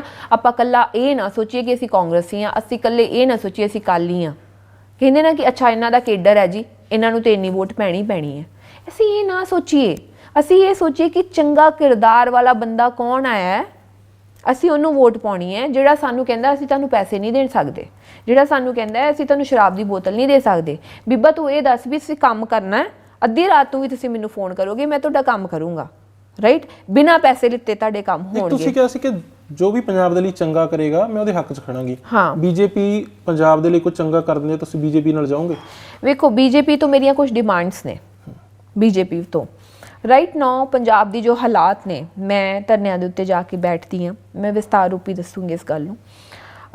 ਨੰਗਲੀ ਇੱਕ ਅੰਮ੍ਰਿਤਸਰ ਧਰਨਾ ਲੱਗਾ ਸੀਗਾ ਜਿੱਥੇ ਨਰਸਿੰਗ ਸਟਾਫ ਬੈਠਾ ਹੋਇਆ ਹੈ ਇਸ ਟਾਈਮ ਤੇ, ਜਿਨ੍ਹਾਂ ਨੇ ਕੋਵਿਡ ਦੇ ਵਿੱਚ, ਜਿਨ੍ਹਾਂ ਨੂੰ ਕੋਵਿਡ ਵਾਰੀਅਰ ਕਿਹਾ ਜਾਂਦਾ ਸੀਗਾ, ਜਿਨ੍ਹਾਂ ਨੂੰ ਕੋਵਿਡ ਦੇ ਵਿੱਚ ਜਿਨ੍ਹਾਂ ਨੇ ਲੋਕਾਂ ਦੀ ਬਹੁਤ ਮਦਦ ਕੀਤੀ ਆਪਣੀ ਲਾਈਫ ਨੂੰ ਰਿਸਕ ਦੇ ਵਿੱਚ ਪਾ ਕੇ। ਉਹਨਾਂ ਨੂੰ 10,000 ਰੁਪਇਆ ਤਨਖਾਹ ਦਿੱਤੀ ਜਾਂਦੀ ਹੈ। ਉਹਨਾਂ ਨੇ ਕਿਹਾ ਕਿ ਸਾਨੂੰ ਇਕੁਅਲ ਵੇਜਸ ਦਿੱਤੇ ਜਾਣ, ਜਾਂ ਸਾਨੂੰ ਤਨਖਾਹ ਵਧਾਈ ਜਾਵੇ, ਜਾਂ ਸਾਨੂੰ ਹੈਲਥ ਡਿਪਾਰਟਮੈਂਟ ਦੇ ਵਿੱਚ ਐਡਜਸਟ ਕੀਤਾ ਜਾਵੇ ਜਿਹੜੀਆਂ ਖਾਲੀ ਪੋਸਟਾਂ ਨੇ। ਔਰ ਉਹ ਕਹਿੰਦੇ ਵੀ ਤੁਸੀਂ ਸੈਂਟਰ ਦੇ ਥੱਲੇ ਹੋ, ਬਟ ਕੰਮ ਤੇ ਉਹਨਾਂ ਨੇ ਪੰਜਾਬ ਦੇ ਵਿੱਚ ਕੀਤਾ ਹੈ। ਸਹੀ ਗੱਲ ਆ, ਉਹਨਾਂ ਦੀਆਂ ਜੋ ਡਿਮਾਂਡਸ ਆ, ਅੱਜ ਇੰਨੀ ਠੰਡ ਹੈ, ਅਸੀਂ ਘਰ ਦੇ ਅੰਦਰ ਰਜਾਈ 'ਚ ਬੈਠੇ ਹਾਂ, ਹੀਟਰ ਲਾ ਕੇ ਬੈਠੇ ਹਾਂ। ਅੱਜ ਉਹ ਟੋਲ ਟੈਕਸਾਂ ਦੇ ਉੱਤੇ ਰਜਾਈਆਂ ਦੇ ਵਿੱਚ ਪੈਣਾ ਬਹੁਤ ਔਖਾ, ਕਿਉਂਕਿ ਮੈਂ ਧਰਨੇ ਤੇ ਰਹੀ ਹਾਂ, ਮੈਨੂੰ ਪਤਾ ਆ ਵਾਸ਼ਰੂਮ ਦੀ ਇੱਕ ਕੁੜੀਆਂ ਵਾਸਤੇ ਕਿੰਨੀ ਜ਼ਿਆਦਾ ਪ੍ਰੋਬਲਮ ਹੁੰਦੀ ਆ। ਸਾਡੀਆਂ ਭੈਣਾਂ, ਸਾਡੇ ਪੰਜਾਬ ਦੀਆਂ ਧੀਆਂ ਅੱਜ ਸੜਕਾਂ ਦੇ ਉੱਤੇ ਰੋਲ ਰਹੀਆਂ ਨੇ। ਆ ਟੈਂਕੀ ਦੇ ਉੱਤੇ ਕਿੰਨਾ ਟਾਈਮ ਹੋ ਗਿਆ, ਹੋਮਲੈਂਡ ਦੇ ਸਾਹਮਣੇ ਸਾਡੀ ਭੈਣ ਉੱਤੇ ਠੰਡ ਦੇ ਵਿੱਚ ਬੈਠੀ ਹੈ, 2 ਮਿੰਟ ਨਹੀਂ ਖੜਿਆ ਹੋਇਆ ਜਾਂਦਾ, ਠੰਡ ਇੰਨੀ ਸੀਤ ਵਗਦੀ ਹੈ ਹਵਾ, ਉੱਤੇ ਬੈਠੀ ਹੈ। ਉੱਥੇ ਇੱਕ ਭਰਾ ਸ਼ਹੀਦ ਹੋ ਗਿਆ। ਉਹਨਾਂ ਦੀਆਂ ਪ੍ਰੋਬਲਮਸ ਨਹੀਂ ਸੁਣੀਆਂ ਜਾ ਰਹੀਆਂ ਰਾਈਟ ਨਾਓ, ਔਰ ਜੇ ਨਹੀਂ ਸੁਣੀਆਂ ਜਾ ਰਹੀਆਂ, ਰੀਜ਼ਨ ਕੀ ਹੈ ਇਹਦੇ ਪਿੱਛੇ? ਤਾਂ ਮੈਂ ਪੁੱਛ ਰਿਹਾ, ਜੇ ਬੀਜੇਪੀ ਇਹ ਸਾਰੀਆਂ ਸਮੱਸਿਆਵਾਂ ਜੋ ਤੁਸੀਂ ਗਣਾਈਆਂ ਨੇ, ਬੀਜੇਪੀ ਇਹ ਸਾਰੀਆਂ ਸਮੱਸਿਆਵਾਂ ਤੁਹਾਡੀਆਂ ਸੁਣ ਲੈਂਦੀ, ਤੁਸੀਂ ਬੀਜੇਪੀ ਨਾਲ ਜਾਓਗੇ? ਵੇਖੋ, ਮੈਂ ਤੁਹਾਨੂੰ ਇੱਕ ਸਿੱਧੀ ਗੱਲ ਦੱਸਦੀ ਹਾਂ, ਮੈਂ ਉਹੀ ਤੁਹਾਨੂੰ ਮੈਂ ਵਿਸਥਾਰ ਰੂਪੀ ਦੱਸ ਰਹੀ ਸੀਗੀ। ਸਿੱਧੂ ਸਾਹਿਬ ਦੇ ਕੋਲ ਉਹਨਾਂ ਦਾ ਪੱਤਰ ਦਿੱਤਾ ਸੀਗਾ, ਉਹ ਕਹਿੰਦੇ ਅਸੀਂ ਸੋਨੇ ਦੇ ਨਾਲ ਪ੍ਰੋਬਲਮ ਸੌਰਟ ਆਊਟ ਕੀਤੀ ਹੈ। ਜਾ ਕੇ ਅਸੀਂ ਮਨਪ੍ਰੀਤ ਬਾਦਲ ਦੇ ਕੋਲ ਗਏ ਸੀਗੇ ਕਿ ਉਹ ਬਜਟ ਕੀ ਹੈ। ਇਸ ਟਾਈਮ ਪੰਜਾਬ ਦਾ ਖਜ਼ਾਨਾ ਖਾਲੀ ਹੈ ਰਾਈਟ ਨਾਓ। ਪੰਜਾਬ ਦੇ ਖਜ਼ਾਨੇ ਨੂੰ ਖਾਲੀ ਕਰਨ ਪਿੱਛੇ ਕਿਹਦਾ ਹੱਥ ਹੈ? ਕਿੰਨੇ ਸਾਲ ਹੋ ਗਏ, ਕੋਈ ਸਰਕਾਰ ਆਈ, ਕੋਈ ਸਰਕਾਰ ਆਈ, ਕੋਈ ਸਰਕਾਰ ਆਈ, ਰਾਈਟ। ਹੁਣ ਅੱਜ ਇਸ ਮੋਰਚੇ ਤੋਂ ਬਾਅਦ ਲੋਕੀ ਜਾਗਰੂਕ ਵੀ ਹੋਏ ਆ ਤੇ ਸੋਚਣਾ ਵੀ ਸ਼ੁਰੂ ਹੋਇਆ ਕਿ ਪੰਜਾਬ ਦਾ ਖਜ਼ਾਨਾ ਸੱਚੀ ਖਾਲੀ ਹੈ ਤੇ ਅਸੀਂ ਵਿਆਜ ਭਰ ਰਹੇ ਹਾਂ, ਸਾਰਾ ਕੁਝ ਕਰ ਰਹੇ ਹਾਂ। ਸਾਡੀ ਡਿਮਾਂਡ, ਮੇਰੀ ਬੀਜੇਪੀ ਤੋਂ ਡਿਮਾਂਡ ਹੈ। ਵੇਖੋ ਅਸੀਂ ਬੀਜੇਪੀ ਦੇ ਖਿਲਾਫ ਕਿਉਂ ਸੀਗੇ? ਕਿਉਂਕਿ ਕਿਸਾਨੀ ਬਿੱਲਾਂ ਕਰਕੇ ਖਿਲਾਫ ਸੀਗੇ, 3 ਬਿੱਲ ਰੱਦ ਕਰਾਉਣੇ ਸੀਗੇ, ਅਸੀਂ ਬੀਜੇਪੀ ਦੇ ਖਿਲਾਫ ਸੀਗੇ। ਅਸੀਂ ਕਿਹਾ 3 ਬਿੱਲ ਲੈ ਕੇ ਆਂਦੇ, ਤੁਸੀਂ ਰੱਦ ਕਰਤੇ, ਉਹਨਾਂ ਨੇ ਰੱਦ ਕਰਤੇ, ਰਾਈਟ। ਅੱਜ ਜੇ ਬੀਜੇਪੀ ਪੰਜਾਬ ਦਾ ਕਰਜ਼ਾ ਮਾਫ ਕਰਦੀ ਹੈ, ਸਾਰਾ ਦਾ ਸਾਰਾ, ਪੰਜਾਬ ਦੇ ਜਿੰਨੇ ਸਾਡੇ ਸਿੱਖ ਕੌਮ ਦੇ ਸਾਡੇ ਜਿੰਨੇ ਸਿੰਘ ਹੈ, ਜਿਹੜੀਆਂ ਉਹਨਾਂ ਦੀਆਂ ਗ੍ਰਿਫਤਾਰੀਆਂ ਹੋਈਆਂ ਆ, ਉਹਨਾਂ ਨੂੰ ਛੱਡਦੀ ਹੈ, ਜਿਹੜੀਆਂ ਨਜਾਇਜ਼ ਉਹਨਾਂ ਨੂੰ ਬੰਦ ਕਰਕੇ ਰੱਖਿਆ, ਇੰਨੇ ਸਾਲਾਂ ਤੋਂ ਉਹਨਾਂ ਨੂੰ ਹਰਾਸ ਕਰ ਰਹੇ ਆ, ਉਹਨਾਂ ਨੂੰ ਛੱਡਣਾ ਚਾਹੀਦਾ ਹੈ ਜੇਲ੍ਹਾਂ ਦੇ ਵਿੱਚੋਂ, ਤਿਹਾੜ ਜੇਲ੍ਹ ਚੋਂ ਵੀ ਛੱਡਣਾ ਚਾਹੀਦਾ ਹੈ। ਮੇਰੀ ਇਹ ਮੰਗ ਹੈ। ਦੂਜੀ, ਜਿਹੜਾ ਬਾਘਾ ਬਾਰਡਰ ਵਾਲਾ, ਜਿਵੇਂ ਗੁਜਰਾਤ ਦੇ ਵਿੱਚ ਚੱਲਦਾ ਹੈ ਵਪਾਰ, ਬਾਘਾ ਬਾਰਡਰ ਤੇ ਕਿਉਂ ਨਹੀਂ ਚੱਲ ਸਕਦਾ ਬਈ? ਸਬਜ਼ੀਆਂ ਦਾ ਵਪਾਰ, ਕੱਪੜੇ ਦਾ ਵਪਾਰ, ਲੋਕਾਂ ਨੂੰ ਰਾਹਤ ਮਿਲੂਗੀ ਥੋੜੀ ਜੀ, ਲੋਕਾਂ ਦੇ ਸੋਰਸ ਆਫ ਇਨਕਮਸ ਵਧਣਗੀਆਂ, ਥੋੜਾ ਠੀਕ ਹੋਊਗਾ। ਤੁਸੀਂ ਨੈਗੇਟਿਵਿਟੀ ਸਾਈਡ ਤੇ ਰੱਖ ਕੇ ਇੱਕ ਚੰਗਾ ਵੀ ਤੇ ਸੋਚ ਸਕਦੇ ਹੋ ਨਾ। ਤੁਸੀਂ ਇੱਕ ਚੰਗੇ ਇਮਾਨਦਾਰ ਆਫੀਸਰ ਰੱਖ ਸਕਦੇ ਹੋ, ਚੰਗਾ ਸਾਰਾ ਕੁਝ ਚੱਲ ਸਕਦੇ ਹੋ। ਜ਼ਰੂਰੀ ਨਹੀਂ ਵੀ ਪਾਕਿਸਤਾਨ ਵਾਲੇ ਸਾਰਾ ਕੁਝ ਇੱਥੇ ਟੈਰਰਿਜ਼ਮ ਕਰ ਦੇਣਗੇ ਆ ਕੇ। ਤੁਸੀਂ ਇੱਕ ਆਪਣੀ ਸਿਕਿਉਰਿਟੀ ਸਿਸਟਮ ਰੱਖੋ, ਆਪਣਾ ਸਾਰਾ ਕੁਝ ਵਧੀਆ ਤਰੀਕੇ ਦੇ ਨਾਲ ਰੱਖੋ। ਗੁਜਰਾਤ ਦੇ ਵਿੱਚ ਵੀ ਤੇ ਵਪਾਰ ਹੋ ਹੀ ਰਿਹਾ ਨਾ, ਤੇ ਪੰਜਾਬ 'ਚ ਕਿਉਂ ਨਹੀਂ ਹੋ ਸਕਦਾ? ਪੰਜਾਬ 'ਚ ਵੀ ਹੋਣਾ ਚਾਹੀਦਾ। ਤੁਹਾਡੀਆਂ ਇਹ 3 ਮੰਗਾਂ ਨੇ ਬੀਜੇਪੀ ਤੋਂ ਮੁੱਖ? ਮੇਰੀਆਂ ਮੰਗਾਂ ਨੇ। ਜੇ ਇਹ ਮੰਗਾਂ ਬੀਜੇਪੀ ਤੁਹਾਡੀਆਂ ਮੰਨ ਲੈਂਦੀ ਆ ਤੇ ਚੰਗੀ ਗੱਲ ਹੈ, ਸਾਡੇ ਪੰਜਾਬ ਦੇ ਹਿੱਤ ਵਾਸਤੇ ਹੈ। ਸਾਨੂੰ ਹੋਰ ਸਾਡੇ ਪੰਜਾਬ ਨੂੰ ਕੀ ਚਾਹੀਦਾ? ਤੁਸੀਂ ਬੀਜੇਪੀ ਦੇ ਨਾਲ ਜਾਓਗੇ ਜੇ? ਮੈਂ ਪਾਰਟੀ ਕੋਈ ਨਹੀਂ ਜੁਆਇਨ ਕਰੂਗੀ। ਮੈਂ ਤੁਹਾਨੂੰ ਸਿੱਧੀ ਗੱਲ ਦੱਸਾਂ, ਹਜੇ ਮੈਂ ਇਹ ਨਹੀਂ ਕਹਿੰਦੀ ਕਿ ਮੈਂ ਪਾਰਟੀ ਜੁਆਇਨ ਕਰੂੰ ਨਹੀਂ ਕਰੂੰ। ਮੈਂ ਹਜੇ ਫਿਲਹਾਲ ਆਮ ਅ ਸੋਸ਼ਲ ਐਕਟਿਵਿਸਟ। ਕਰ ਸਕਦੇ ਹੋ? ਮੈਂ ਤੁਹਾਨੂੰ ਇਹ ਗੱਲ ਆਮ ਅ ਸੋਸ਼ਲ ਐਕਟਿਵਿਸਟ। ਮੈਂ ਇੱਕ ਲੋਕਾਂ ਦੀ ਆਵਾਜ਼ ਚੁੱਕੂੰਗੀ। ਮੈਂ ਲੋਕਾਂ ਦੀਆਂ ਡਿਮਾਂਡਸ ਜਿਹੜੀਆਂ ਨੇ ਗਰਾਊਂਡ ਲੈਵਲ ਦੇ ਉੱਤੇ ਜੋ ਸਥਿਤੀ ਹੈ, ਉਹ ਮੈਂ ਗਵਰਨਮੈਂਟ ਦੇ ਅੱਗੇ ਰੱਖੂੰਗੀ। ਜੇ ਸੈਂਟਰਲ ਗਵਰਨਮੈਂਟ ਦੇ ਹੱਥ ਦੇ ਵਿੱਚ ਹੈ ਅੱਜ ਵੀ ਸਾਡੇ ਪੰਜਾਬ ਨੂੰ ਇਹ ਸਹੂਲਤਾਂ ਦੇ ਸਕਦੀ ਹੈ, ਤੇ ਅਸੀਂ ਉਹਨਾਂ ਦਾ ਧੰਨਵਾਦ ਕਰਾਂਗੇ। ਮੈਂ ਇਹ ਕਰਦੀ ਹਾਂ, ਮੈਂ ਉਹਨਾਂ ਦਾ ਧੰਨਵਾਦ, ਦਿਲੋਂ ਧੰਨਵਾਦ ਕਰੂੰਗੀ ਜੇ ਉਹ ਪੰਜਾਬ ਦਾ ਕਰਜ਼ਾ ਮਾਫ ਕਰ ਦੇਣ, ਜੇ ਉਹ ਪੰਜਾਬ ਦਾ ਵਪਾਰ ਖੋਲ੍ਹ ਦੇਣ, ਜੇ ਉਹ ਸਾਡੇ ਭਰਾਵਾਂ ਨੂੰ ਜੇਲ੍ਹਾਂ 'ਚੋਂ ਬਾਹਰ ਕੱਢ ਦੇਣ। ਇਹ ਸਾਡੀ ਮੰਗ ਹੈ ਬੀਜੇਪੀ ਤੋਂ। ਤੁਹਾਨੂੰ ਅਪਰੋਚ ਤਾਂ ਕਰ ਰਹੀ ਹੋਣੀ ਬੀਜੇਪੀ? ਵੇਖੋ, ਅਪਰੋਚ ਤਾਂ ਸਾਰੇ ਕਰਦੇ ਆ, ਕਿਹੜੇ? ਕਾਂਗਰਸ ਵੀ ਕਰਦੀ ਹੈ, ਅਕਾਲੀ ਦਲ ਵੀ ਕਰਦੀ ਹੈ, ਆਮ ਆਦਮੀ ਪਾਰਟੀ ਵੀ ਕਰਦੀ ਹੈ, ਬੀਜੇਪੀ ਵੀ ਕਰਦੀ ਹੈ, ਸਾਰੇ ਕਰਦੇ ਆ। ਬਟ ਰਾਈਟ ਨਾਓ ਮੇਰੇ ਜਿਹੜੇ ਸੋਸ਼ਲ ਮੁੱਦੇ ਆ, ਮੈਂ ਆਪਣੇ ਸੋਸ਼ਲ ਮੁੱਦਿਆਂ ਦੇ ਉੱਤੇ ਸਟਕ ਆ। ਮੈਂ ਜਿਵੇਂ ਤੁਹਾਨੂੰ ਕਿਹਾ ਕਿ ਮੈਨੂੰ ਹਜੇ I am learning out of it. ਮੈਨੂੰ ਨਹੀਂ ਪਤਾ। ਮੈਂ ਜਦੋਂ ਤੱਕ ਆਪਣੇ ਆਪ ਨੂੰ ਇੱਕ ਪੱਕੇ ਇਰਾਦੇ ਦੇ ਨਾਲ ਕਿਸੇ ਸਥਿਤੀ ਦੇ ਉੱਤੇ ਕਨਕਲੂਜਨ ਤੇ ਲੈ ਕੇ ਆਉਂਦੀ ਹਾਂ, ਤਦ ਮੈਂ ਡਿਸਾਈਡ ਕਰੂੰਗੀ। ਰਾਈਟ ਨਾਓ ਮੈਨੂੰ ਨਹੀਂ ਪਤਾ, ਹਜੇ ਮੈਂ ਸੇਵਾ ਕਰਨ ਦੇ ਮੂਡ। ਅਕਾਲੀ ਦਲ ਤੁਹਾਨੂੰ ਹੁਣ ਵੀ ਕਰ ਰਿਹਾ ਅਪਰੋਚ? ਵੇਖੋ, ਅਕਾਲੀ ਦਲ ਇੱਕ ਇਤਿਹਾਸਿਕ ਪਾਰਟੀ ਹੈ, ਰਾਈਟ। ਇਹ ਪਿੱਛੇ ਇਹ ਤੁਹਾਡੀ ਇੱਕ ਖਬਰ ਸੀ ਕਿ ਚਰਚਾਵਾਂ ਸੀ ਤੁਸੀਂ ਅਕਾਲੀ ਦਲ ਜੁਆਇਨ ਕਰਨ ਲੱਗੇ। ਨਹੀਂ, ਮੈਂ ਬਿਲਕੁਲ ਜੁਆਇਨ ਨਹੀਂ ਕਰ ਰਹੀ ਸੀਗੀ। ਉਸ ਤੋਂ ਪਹਿਲਾਂ ਆਪ ਦੀ ਵੀ ਪਾਰਟੀ ਦੀ ਸੀਗੀ ਕਿ ਮੈਂ ਆਮ ਆਦਮੀ ਪਾਰਟੀ ਜੁਆਇਨ ਕਰ ਰਹੀ ਹਾਂ, ਬਟ ਆਮ ਆਦਮੀ ਪਾਰਟੀ ਦਾ ਮੈਂ ਇਹ ਸੱਚ ਦੱਸਦੀ ਹਾਂ ਵੀ ਆਮ ਆਦਮੀ ਪਾਰਟੀ 'ਚ ਮੈਂ ਕੇਜਰੀਵਾਲ ਸਾਹਿਬ ਨੂੰ ਮਿਲੀ ਸੀਗੀ, ਕਿਉਂਕਿ ਆਮ ਆਦਮੀ ਪਾਰਟੀ ਮੈਨੂੰ ਲੱਗਦਾ ਹੀ ਸੀਗੀ ਕਿ ਲਾਈਕ ਪੰਜਾਬ ਦੇ ਵਿੱਚ ਇੱਕ ਨਵਾਂ ਪਰਿਵਰਤਨ ਲੈ ਕੇ ਆ ਸਕਦੀ ਹੈ, ਇੱਕ ਚੰਗੀ ਪਾਰਟੀ, ਔਰ ਭਗਵੰਤ ਮਾਨ ਭਾਈ ਨੇ ਬਹੁਤ ਕੰਮ ਕੀਤਾ ਹੈ, ਰਾਈਟ। ਮੇਰਾ ਇੱਕ ਪੋਜ਼ਿਟਿਵ ਅਪਰੋਚ ਸੀਗੀ ਆਮ ਆਦਮੀ ਪਾਰਟੀ ਨੂੰ ਲੈ ਕੇ, ਔਰ ਜਿਹਦੇ ਨਾਲ ਮੈਨੂੰ ਲੱਗਦਾ ਸੀਗਾ ਕਿ ਹਾਂ ਮੈਂ ਆਮ ਆਦਮੀ ਪਾਰਟੀ ਜੁਆਇਨ ਕਰ ਸਕਦੀ ਸੀਗੀ, ਬਟ ਮੈਂ ਅਕਾਲੀ ਦਲ ਕਦੀ ਜੁਆਇਨ ਨਹੀਂ ਕਰ ਸਕਦੀ ਸੀਗੀ, ਲਾਈਕ ਅਕਾਲੀ ਦਲ ਨਹੀਂ ਮੈਂ ਜੁਆਇਨ ਕਰ ਰਹੀ। ਔਰ ਮੈਂ ਫਿਰ ਹੁਣ ਫਿਲਹਾਲ ਮੈਂ ਕੋਈ ਪਾਰਟੀ ਹਜੇ ਫਿਲਹਾਲ ਕੋਈ ਪਾਰਟੀ ਜੁਆਇਨ ਨਹੀਂ ਕਰ ਰਹੀ। ਫਿਰ ਇਹ ਚਰਚਾ ਕਿਉਂ ਚੱਲੀ ਸ਼੍ਰੋਮਣੀ ਅਕਾਲੀ ਦਲ ਵਾਲੀ? ਕਿਉਂਕਿ ਉਹ ਲੈ ਕੇ ਬੜੀ ਕੰਟਰੋਵਰਸੀ ਸੋਸ਼ਲ ਮੀਡੀਆ ਤੇ ਤੁਹਾਨੂੰ ਬਹੁਤ ਦੇਖੋ, ਮੈਨੂੰ ਇਹ ਲੱਗਦਾ ਹੈ ਕਿ ਕੁਲਵੰਤ ਨੂੰ ਟਿਕਟ ਨਹੀਂ ਮਿਲ ਰਹੀ ਸੀਗੀ ਮੋਹਾਲੀ ਤੋਂ। ਕੁਲਵੰਤ ਕੌਣ, ਜਿਹੜੇ ਮੇਅਰ ਰਹੇ ਨੇ ਸਾਬਕਾ? ਹੁਣ ਜਿਹੜੇ ਨੇ, ਹਾਂ, ਹੁਣ ਉਹਨਾਂ ਨੂੰ I think so Aam Aadmi party ਨੇ ਟਿਕਟ ਦੇ ਦਿੱਤੀ। ਉਹਨਾਂ ਨੂੰ ਟਿਕਟ ਨਹੀਂ ਮਿਲ ਰਹੀ ਸੀਗੀ ਮੋਹਾਲੀ ਤੋਂ, ਔਰ ਮੋਹਾਲੀ ਦੀ ਕੈਂਡੀਡੇਟ ਲਿਸਟ ਦੇ ਵਿੱਚ ਮੇਰਾ ਨਾਮ ਸੀਗਾ ਕਿ ਹਾਂ ਸੋਨੀਆ ਮਾਨ ਨੂੰ ਟਿਕਟ ਦੇਵਾਂਗੇ ਇੱਥੋਂ ਮੋਹਾਲੀ ਤੋਂ। ਔਰ ਮੈਨੂੰ ਲੱਗਦਾ ਵੀ ਮੈਂ ਨਾਮ ਨਹੀਂ ਲੈਣਾ ਚਾਹੂੰਗੀ, ਬਹੁਤ ਸਾਰੇ ਇਹੋ ਜਿਹੇ ਬਿਜ਼ਨਸਮੈਨ ਨੇ ਜਿਨ੍ਹਾਂ ਦੇ ਬਿਜ਼ਨਸ ਸਾਂਝੇ ਨੇ ਉਹਨਾਂ ਦੇ ਨਾਲ ਇੱਥੇ, ਔਰ ਜਿਹੜੇ ਕੁਲਵੰਤ ਸਿੰਘ ਦੇ ਨਾਲ ਜਿਹੜੇ ਚਾਹੁੰਦੇ ਸੀਗੇ ਕਿ ਉਹਨਾਂ ਨੂੰ ਟਿਕਟ ਮਿਲੇ ਇੱਥੋਂ। ਔਰ ਉਹਨਾਂ ਨੂੰ ਇਹ ਵੀ ਪਤਾ ਸੀਗਾ ਕਿ ਜੇ ਸੋਨੀਆ ਮਾਨ ਆਉਂਦੀ ਹੈ ਤੇ ਨਾ ਤੇ ਕੋਈ ਗਲਤ ਕਰਨ ਦਊਗੀ, ਨਾ ਕਿਸੇ ਦੇ ਨਾਲ ਕੁਝ ਕਰਨ ਦਊਗੀ, ਕਰਪਸ਼ਨ ਦੇ ਅਗੇਂਸਟ ਚੱਲੂਗੀ ਇੱਕ ਨੰਬਰ ਤੇ, ਔਰ ਸਾਰੀਆਂ ਚੀਜ਼ਾਂ ਕੁੱਲ ਮਿਲਾ ਕੇ ਮੈਂ ਸੱਚ ਦਾ ਨਾਰਾ ਚੁੱਕ ਕੇ ਆਈ ਹਾਂ ਤੇ ਸੱਚ ਦਾ ਹੀ ਚੱਕੂੰਗੀ ਅੱਗੇ ਵੀ, ਰਾਈਟ। ਬੇਸਿਕਲੀ ਉਹਨਾਂ ਨੂੰ ਇਹ ਸਾਰੀਆਂ ਚੀਜ਼ਾਂ ਦੀ ਇਨਸਿਕਿਉਰਿਟੀ ਸੀਗੀਆਂ ਸਾਰਿਆਂ ਨੂੰ, ਕਿਉਂਕਿ ਮੋਹਾਲੀ ਸਾਰਿਆਂ ਨੂੰ ਲੱਗਦਾ ਸੀਗਾ ਕਿ ਇੱਕ ਸੈਂਟਰ ਆਫ ਪੰਜਾਬ ਆ, ਜਿੱਥੇ ਮੋਹਾਲੀ ਦਾ ਸਭ ਤੋਂ ਜ਼ਿਆਦਾ ਇੰਡਸਟਰੀਜ਼ ਦਾ ਕੰਮ ਹੈ, ਸਾਰਿਆਂ ਦੇ ਕੰਮ ਹੈ, ਇੱਧਰ ਦੇ ਕੰਮ ਹੈ, ਉੱਧਰ ਦੇ ਕੰਮ ਹੈ। ਇੱਕ ਹੁੰਦਾ ਨਹੀਂ ਹੈ ਵੀ ਇੱਕ ਬੰਦਾ ਕੋਈ ਆਫਿਸਰ ਆ ਜਾਏ ਤੇ ਉਹਦੀ ਬਦਲੀ ਕਰਵਾਉਣ ਵਾਸਤੇ ਸਾਰੇ ਪਿੱਛੇ ਲੱਗ ਜਾਂਦੇ ਆ ਵੀ ਇਹ ਆ ਗਿਆ ਤੇ ਇਹਨੇ ਸਾਡੇ ਕੰਮ ਨਹੀਂ ਹੋਣ ਦੇਣੇ। ਸਮਝ ਲੱਗੀ? ਉਹਨਾਂ ਨੂੰ ਲੱਗਦਾ ਸੀ ਵੀ ਸੋਨੀਆ ਮਾਨ ਉਹ ਆਫਿਸਰ ਬਣ ਕੇ ਆਉਣਗੇ। ਯੈਸ, ਤੇ ਉਹਨਾਂ ਨੇ ਸਾਰਿਆਂ ਨੇ ਸਾਰੇ ਤਰੀਕੇ ਦੇ ਨਾਲ ਤੁਹਾਨੂੰ ਕੁਲਵੰਤ ਸਿੰਘ ਨੇ ਟਰੋਲ ਕਰਵਾਇਆ? ਮੈਨੂੰ ਲੱਗਦਾ ਹੈ। ਤੁਹਾਨੂੰ ਲੱਗਦਾ ਹੈ ਤੁਹਾਡੇ ਕੋਲ ਤੱਥ ਨਹੀਂ, ਕੋਈ ਸਬੂਤ ਹੈਗਾ?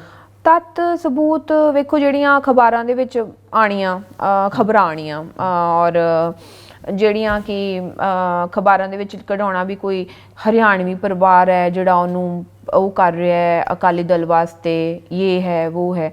ਵੇਖੋ, ਸੱਚ ਇਹ ਹੈ ਕਿ ਅਭੈ ਚੌਟਾਲਾ ਜੀ ਦੀ ਫੈਮਿਲੀ ਮੇਰੇ ਨਾਲ ਬਹੁਤ ਕਲੋਜ਼ ਹੈ, ਰਾਈਟ। ਅਸੀਂ ਅੰਦੋਲਨ ਦੇ ਵਿੱਚ ਇਕੱਠੇ ਕੰਮ ਕੀਤਾ ਹੈ, ਔਰ ਡਿਊ ਟੂ ਦਾਰਾ ਜੀ ਆਲਸੋ, ਦਾਰਾ ਜੀ's family also, because they are Annu and Bindu is my brother and they are very close to each other.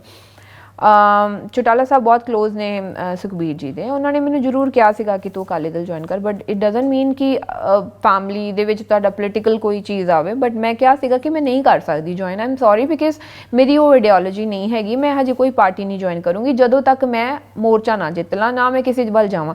ਇਹੀ ਗੱਲ ਮੈਂ ਆਮ ਆਦਮੀ ਪਾਰਟੀ ਨੂੰ ਵੀ ਕਹੀ ਸੀਗੀ ਕਿ ਜਦੋਂ ਤੱਕ ਮੈਂ ਮੋਰਚਾ ਨਹੀਂ ਜਿੱਤ ਲੈਂਦੀ ਉਦੋਂ ਤੱਕ ਮੈਂ ਕੋਈ ਪਾਰਟੀ ਨਹੀਂ ਜੁਆਇਨ ਕਰੂੰਗੀ, ਨਾ ਮੈਂ ਸਿਆਸਤ ਦੇ ਵਿੱਚ ਜਾਊਂਗੀ। ਰਾਈਟ ਨਾਓ ਵੀ ਤੁਸੀਂ ਸੋਚੋ, ਮੇਰੀ ਇਹ ਸਿਚੁਏਸ਼ਨ ਹੈ ਕਿ ਕਿਸਾਨਾਂ ਦੀ ਪਾਰਟੀ ਬਣ ਚੁੱਕੀ ਹੈ, ਸਾਰਿਆਂ ਦੀ ਪਾਰਟੀ ਬਣ ਚੁੱਕੀ ਹੈ। ਨਹੀਂ ਤੇ ਮੈਂ ਤੁਹਾਨੂੰ ਅੱਜ ਵੀ ਕਹਿ ਸਕਦੀ ਸੀ ਕਿ ਮੈਂ ਆਹ ਪਾਰਟੀ ਜੁਆਇਨ ਕਰ ਰਹੀ ਹਾਂ, ਮੈਂ ਆਹ ਕਰ ਰਹੀ ਹਾਂ। ਮੈਂ ਤੁਹਾਨੂੰ ਕਹਿ ਰਹੀ ਹਾਂ ਕਿ ਮੇਰਾ ਮਾਈਂਡ ਸੈਟ ਨਹੀਂ ਗਾ ਹਜੇ। ਮੈਂ ਆਪਣੇ ਮਾਈਂਡ ਨੂੰ ਸੈੱਟ ਕਰਾਂ ਪਹਿਲਾਂ, ਮੈਂ ਆਪਣੇ ਆਪ ਦੇ ਵਿੱਚ ਕੌਨਫੀਡੈਂਸ ਲੈ ਕੇ ਆਵਾਂ ਕਿ ਹਾਂ ਮੈਂ ਇਹ ਕਰਨਾ ਚਾਹੁੰਦੀ ਹਾਂ, ਮੈਂ ਇਹ ਕਰਨਾ ਚਾਹੁੰਦੀ ਹਾਂ। ਰਾਈਟ ਨਾਓ ਮੇਰੀ ਇਹ ਸਥਿਤੀ ਹੈ ਕਿ ਮੈਂ ਸੋਸ਼ਲ ਵਰਕ ਕਰ ਰਹੀ ਹਾਂ। ਮੈਂ ਸੋਸ਼ਲ ਵਰਕ ਜਿਹੜੇ ਮੁੱਦਿਆਂ ਦੇ ਉੱਤੇ ਮੈਨੂੰ ਗੱਲ ਕਰਨੀ ਚਾਹੀਦੀ ਉਹ ਮੈਂ ਕਰੂੰਗੀ, ਜਿਹਦਾ ਸਾਥ ਦੇਣਾ ਮੈਂ ਉਹਦਾ ਦਊਂਗੀ, ਜਿਹੜਾ ਮੈਨੂੰ ਸਹੀ ਲੱਗੂਗਾ। ਮੇਰੇ ਉੱਤੇ ਇਹ ਨਹੀਂ ਹੈ ਕਿ ਮੈਂ ਕਿਸੇ ਦੀ ਪਪੇਟ ਬਣਾ, ਕੋਈ ਮੈਨੂੰ ਇਹ ਕਵੇ ਕਿ ਸੋਨੀਆ ਇਹ ਸਹੀ ਹੈ, ਤੂੰ ਇਹ ਨਾ ਬੋਲ, ਆਹ ਨਾ ਬੋਲਣਾ। ਮੈਨੂੰ ਜੋ ਸਹੀ ਲੱਗੂਗਾ, ਜੋ ਮੇਰਾ ਦਿਲ ਗਵਾਹੀ ਦਊਗਾ, ਕਿਉਂਕਿ ਆਮ ਡੈਮੋਕ੍ਰੇਟਿਕ ਕੰਟਰੀ 'ਚ ਰਹਿੰਦੇ ਹਾਂ, ਫਰੀडम ਆਫ ਸਪੀਚ ਹੈ। ਮਹਾਰਾਜ ਸਾਹਿਬ ਤੋਂ ਡਰ ਲੱਗਦਾ, ਹੋਰ ਮੈਨੂੰ ਕਿਸੇ ਤੋਂ ਨਹੀਂ ਲੱਗਦਾ। ਮੈਂ ਬੋਲੂੰਗੀ ਸੱਚ ਜੋ ਹੈ, ਰਾਈਟ। ਦੋ ਤੱਤ ਹੈ। ਸੋ ਬੇਸਿਕਲੀ ਖਬਰਾਂ ਨਿਊਜ਼ਪੇਪਰਸ ਦੇ ਵਿੱਚ ਕਢਾਉਣੇ, ਇਹ ਗੱਲਾਂ, ਨਾਮ ਜੋੜਨਾ ਇੱਕ ਦੂਜੇ ਦੇ ਨਾਲ। ਵੇਖੋ ਬਾਈ, ਸਾਨੂੰ ਤੇ ਪੋਲੀਟਿਕਸ ਆਉਂਦੀ ਨਹੀਂ, ਆਪਾਂ ਤੇ ਨਵੇਂ ਆ, ਹੈ ਨਾ। ਵੀ ਸਿੱਧੀਆਂ ਜਿਹੀਆਂ ਗੱਲਾਂ ਸਿੱਧੀਆਂ ਮੂੰਹ ਤੇ ਕਹਿ ਦਿੰਦੇ ਆ। ਜੇ ਇੰਨੇ ਚਲਾਕ ਹੁੰਦੇ ਤੇ ਆਪਾਂ ਚੁੱਪ ਕਰਕੇ ਬੈਠੇ ਰਹਿੰਦੇ ਬਾਕੀਆਂ ਵਾਂਗੂ। ਅੰਦੋਲਨ ਦੇ ਵਿੱਚ ਤੁਸੀਂ ਵੇਖ ਲਓ, ਮੈਂ ਤੇ ਸਭ ਤੋਂ ਜ਼ਿਆਦਾ ਐਕਟਿਵ ਰਹੀ ਹਾਂ, ਹੁਣ ਤੱਕ ਵੀ ਕੰਮ ਕਰ ਰਹੀ ਹਾਂ, ਹੁਣ ਵੀ ਕੰਮ ਕਰ ਰਹੀ ਹਾਂ। ਮੈਂ ਆਪਣਾ ਮੂੰਹ ਬੰਦ ਰੱਖਦੀ ਨਹੀਂ ਜੀ, ਮੈਂ ਤੇ ਪੋਲੀਟਿਕਸ 'ਚ ਆਉਣਾ ਨਹੀਂ ਜੀ। ਮੈਂ ਤੁਹਾਨੂੰ ਲੱਗਦਾ ਤੁਸੀਂ ਇੰਨੇ ਚਲਾਕ ਨਹੀਂ ਹੈਗੇ, ਨਹੀਂ ਸਿਆਸਤ ਕਰ ਸਕਦੇ? ਕਿਉਂਕਿ ਮੈਨੂੰ ਫਿਰ ਕਿਸਾਨਾਂ ਦੀ ਪਾਰਟੀ ਨਿਕਲ ਯਾਰ, ਰਵਾਇਤੀ ਪਾਰਟੀ ਕੋਈ ਜੁਆਇਨ ਨਹੀਂ ਤੁਸੀਂ ਕਰਨੀ। ਇੱਕ ਦੂਜਾ ਮੰਚ ਬਣਿਆ ਜੂਝ ਦਾ ਪੰਜਾਬ, ਤੁਸੀਂ ਉਹਦੇ ਨਾਲ ਵੀ ਜਾ ਸਕਦੇ ਹੋ। ਮੇਰੀ ਗੱਲ ਸੁਣੋ, ਵੇਖੋ ਮੈਂ ਕਿਸੇ ਦੇ ਨਾਲ ਨਹੀਂ ਜਾ ਸਕਦੀ ਮੈਂ ਰਾਈਟ ਨਾਓ, ਕਿਉਂਕਿ ਤੁਸੀਂ ਜੂਝ ਦਾ ਪੰਜਾਬ ਦੇ ਮੈਂਬਰਾਂ ਦੇ ਨਾਲ ਇਕੱਠੇ ਮੋਰਚੇ ਦੇ ਵਿੱਚ ਰਹੇ ਹੋ, ਕੰਮ ਕੀਤਾ ਤੁਸੀਂ। ਵੇਖੋ ਮੇਰੀ ਗੱਲ ਸੁਣੋ, ਵੇਖੋ ਮੈਂ ਉਹਨਾਂ ਦੇ ਨਾਲ ਰਹੀ ਹਾਂ ਜ਼ਰੂਰ, ਔਰ ਮੈਂ ਅੱਜ ਵੀ ਉਹਨਾਂ ਦੀ ਰਿਸਪੈਕਟ ਕਰਦੀ ਹਾਂ। ਮੈਂ ਉਹਨਾਂ ਨੂੰ ਜਾਣਦੀ ਹਾਂ ਬਹੁਤ ਚੰਗੇ ਤਰੀਕੇ ਨਾਲ, ਬਹੁਤ ਸਾਲਾਂ ਤੋਂ ਜਾਣਦੀ ਹਾਂ। ਬਟ ਮੋਰਚੇ ਦੇ ਵਿੱਚ ਮੈਂ ਇਕੱਲਿਆਂ ਕੰਮ ਕੀਤਾ ਆ। ਮੋਰਚੇ ਦੇ ਵਿੱਚ ਮੇਰੇ ਨਾਲ ਮੁੰਡਾ ਹੈ ਮਨੀ, ਪਹਿਲੇ ਦਿਨ ਤੋਂ, ਜੋ ਮੇਰੇ ਨਾਲ ਗੱਡੀ ਚਲਾਉਂਦਾ, ਜੋ ਮੈਨੂੰ ਅਸਿਸਟ ਵੀ ਕਰਦਾ। 2 ਇੱਕ ਟੀਮ ਵਰਕ ਵਾਂਗੂ, ਮੇਰਾ ਭਰਾ ਵੀ ਹੈ, ਟੀਮ ਵਰਕ ਵਾਂਗੂ ਉਹਨੇ ਮੇਰੇ ਨਾਲ ਸਾਥ ਦਿੱਤਾ। ਦਿਨ ਰਾਤ ਗੱਡੀ ਚਲਾ ਕੇ ਜਿੱਥੇ ਵੀ ਜਾਂਦੇ ਸੀ ਕਿ ਮੈਂ ਕਹਿੰਦੀ ਉਹਦਾ ਯੋਗਦਾਨ ਹੈ ਮੇਰੇ ਨਾਲ। ਫਿਰ ਮੈਨੂੰ ਉੱਥੇ ਤਾਈ ਮਿਲੀ ਟਿਕਰੀ ਬਾਰਡਰ, ਉਹਨਾਂ ਦਾ ਉੱਥੇ ਟੈਂਟ ਸੰਭਾਲਣ 'ਚ ਯੋਗਦਾਨ ਹੈ, ਰਾਈਟ।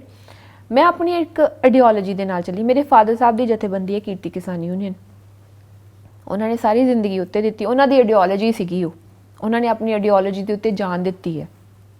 ਮੇਰੀ ਜਿਹੜੀ ਆਈਡੀਓਲੋਜੀ ਹੋਊਗੀ ਨਾ, ਮੈਂ ਉਹਦੇ ਤੇ ਜਾਨ ਦਊਂਗੀ। ਮੇਰਾ ਇਹ ਕਿਰਦਾਰ ਨਹੀਂ ਹੈਗਾ ਕਿ ਅੱਜ ਮੈਂ ਆਹ ਪਾਰਟੀ ਜੁਆਇਨ ਕਰ ਲਾਂ, ਕੱਲ੍ਹ ਨੂੰ ਮੈਂ ਉਹ ਪਾਰਟੀ ਜੁਆਇਨ ਕਰ ਲਾਂ, ਕੱਲ੍ਹ ਨੂੰ ਮੈਂ ਉਹ ਪਾਰਟੀ ਜੁਆਇਨ ਕਰ ਲਾਂ।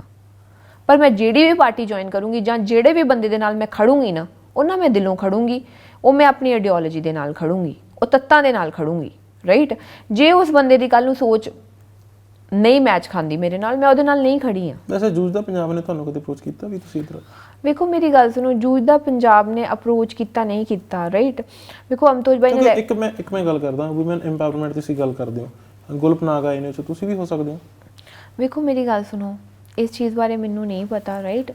ਔਰ ਜੂਝਦਾ ਪੰਜਾਬ ਦੇ ਵਿੱਚ ਜਿੰਨੇ ਵੀ ਕਿਰਦਾਰ ਉੱਥੇ ਬੈਠੇ ਸੀਗੇ, ਉਹਨਾਂ ਨੇ ਇਲੈਕਸ਼ਨਸ ਨਹੀਂ ਲੜਨੀਆਂ ਜਾਂ ਲੜਨੀਆਂ ਨਹੀਂ ਲੜਨੀਆਂ, ਮੈਨੂੰ ਨਹੀਂ ਪਤਾ। ਬੇਸਿਕਲੀ ਅਮਤੋਜ ਬਾਈ ਨੇ ਤਾਂ ਨਹੀਂ ਲੜਨੀ, ਉਹ ਲੜਨਾ ਵੀ ਨਹੀਂ ਚਾਹੁੰਦੇ ਇਲੈਕਸ਼ਨ। ਉਹ ਸਿਰਫ ਇੱਕ ਪ੍ਰੈਸ਼ਰ ਗਰੁੱਪ ਦੀ ਤਰ੍ਹਾਂ ਕੁਐਸਚਨ ਕਰਨਾ ਚਾਹੁੰਦੇ। ਮੈਂ ਆਪ ਉਹਨਾਂ ਨੂੰ ਪੁੱਛਦੀ ਹੁੰਦੀ ਹਾਂ ਵੀ ਇਹਦਾ ਕੀ ਏਜੰਡਾ ਆ, ਰਾਈਟ। ਜਿਸ ਤਰੀਕੇ ਦੇ ਨਾਲ ਵੀ ਉਹਨਾਂ ਨੂੰ ਜ਼ਿਆਦਾ ਪਤਾ ਵੀ what they are up to it.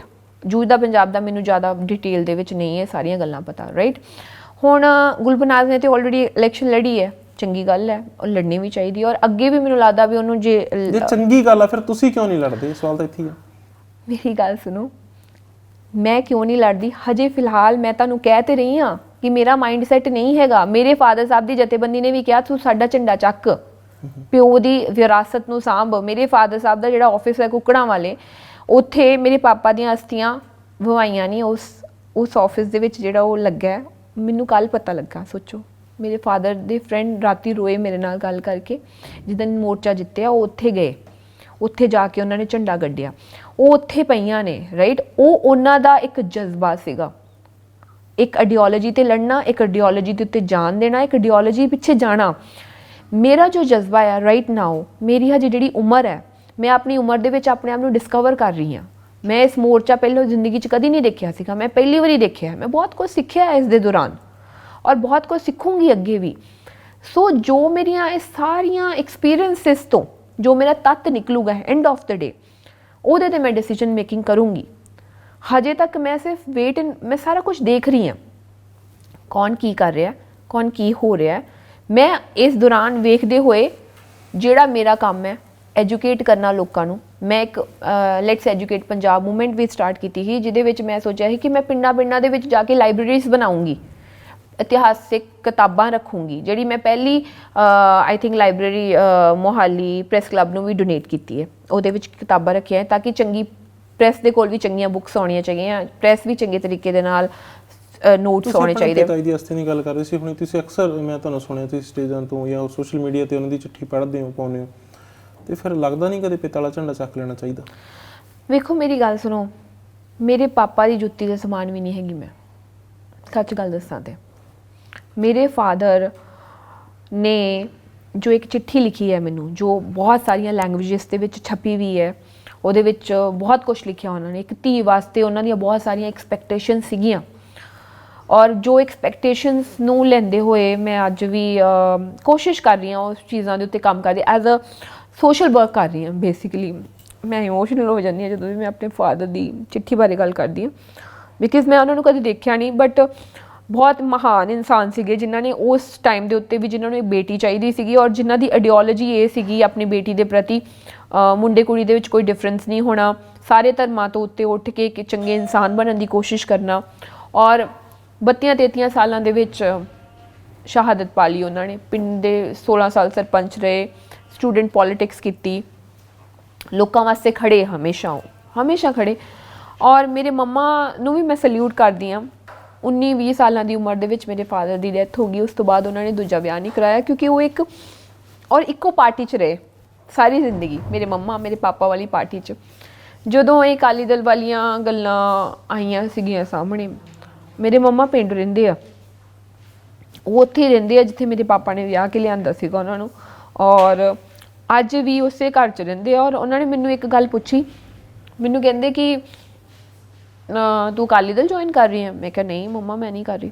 ਮੈਨੂੰ ਉਹਨਾਂ ਨੇ ਇੱਕ ਗੱਲ ਕਹੀ ਸੀਗੀ, ਮੈਨੂੰ ਕਹਿੰਦੇ ਮੈਨੂੰ ਨਾ ਕਹੀਂ ਕਿਸੇ ਪਾਰਟੀ ਨੂੰ ਜੁਆਇਨ ਕਰਨ ਵਾਸਤੇ, ਮੈਂ ਆਪਣੇ ਘਰਦੇ ਦੀ ਪਾਰਟੀ 'ਚ ਹਾਂ, ਮੈਂ ਆਪਣੇ ਘਰਦੇ ਦੀ ਪਾਰਟੀ 'ਚ ਰਹੂੰਗੀ ਮਰਦੇ ਦਮ ਤੱਕ।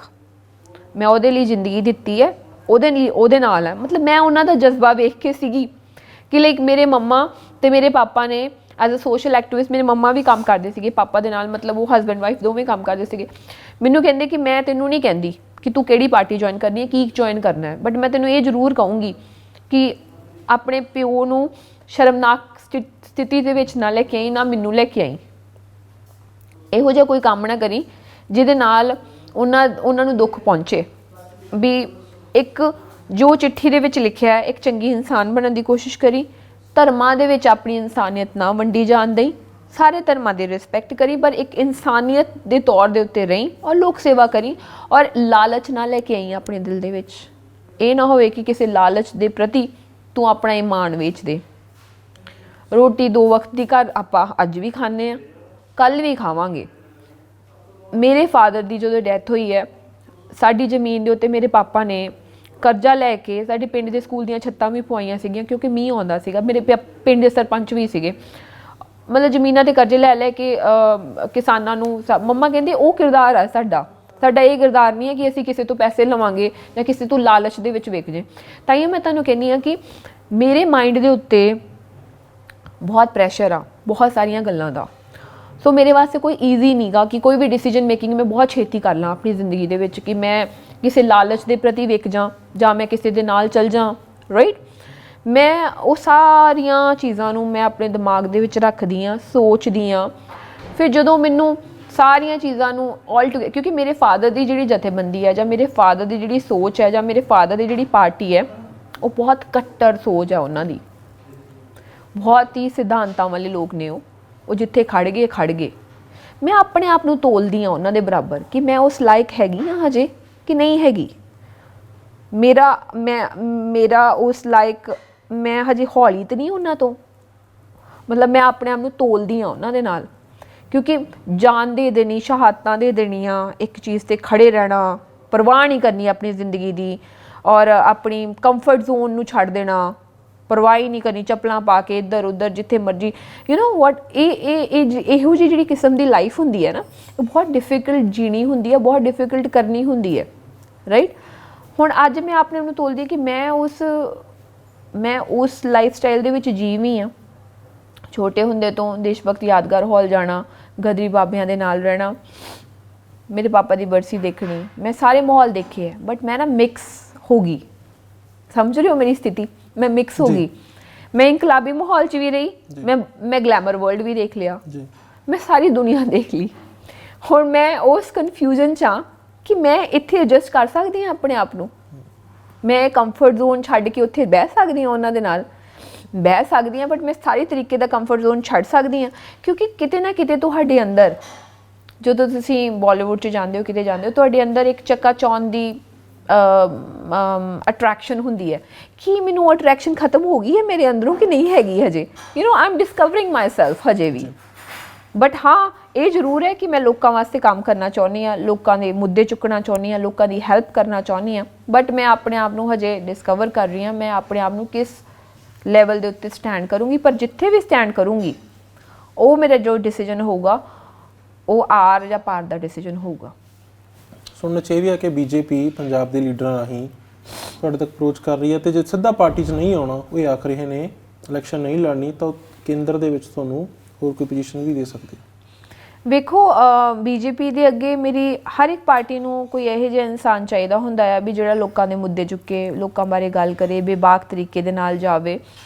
ਔਰ ਮੈਂ ਬੀਜੇਪੀ ਦੇ ਮੈਂ ਹਜੇ ਕੋਈ ਪਾਰਟੀ, ਮੈਂ ਤੁਹਾਨੂੰ ਪਹਿਲੇ ਹੀ ਕਿਹਾ, ਮੈਂ ਕੋਈ ਪਾਰਟੀ ਨਹੀਂ ਜੁਆਇਨ ਕਰ ਰਹੀ। ਉਹਦਾ ਕਿਹੜਾ ਆਫਰ ਕੀਤਾ ਉਹਨਾਂ ਨੇ ਕੇਂਦਰ 'ਚ? ਵੇਖੋ, ਮੈਨੂੰ ਅਹੁਦਾ ਉਹਨਾਂ ਨੇ ਰਾਜ ਸਭਾ ਵੀ ਕਹੀ ਹੈ ਔਰ ਉਹਨਾਂ ਨੇ ਮੈਨੂੰ ਵਿਮਨ ਕਮਿਸ਼ਨ ਦਾ ਵੀ ਕਿਹਾ ਹੈ ਔਰ ਉਹਨਾਂ ਨੇ ਕਿਹਾ ਕਿ ਵੈਸਟਰਨ ਯੂਪੀ ਤੁਸੀਂ ਸਾਡਾ ਉੱਥੇ ਜਾ ਕੇ ਗੱਲ ਕਰਿਓ। ਬਟ ਮੈਨੂੰ ਹਰ ਇੱਕ ਪਾਰਟੀ ਨੂੰ ਆਪਣੀ ਲਾਲਸਾ ਹੈ ਕਿ ਉਹ ਪਾਵਰ ਦੇ ਵਿੱਚ ਆਵੇ, ਬਟ ਮੇਰੀ ਲਾਲਸਾ ਹੈ ਪੰਜਾਬ ਦਾ ਠੀਕ ਕਿਵੇਂ ਹੋਵੇ ਸਾਰਾ ਕੁਝ। ਜਿਵੇਂ ਮੈਂ ਤੁਹਾਨੂੰ ਕਹਿ ਦਿੱਤਾ, ਮੇਰੀਆਂ ਪੰਜਾਬ ਦੀਆਂ ਮੰਗਾਂ ਕੀ ਨੇ।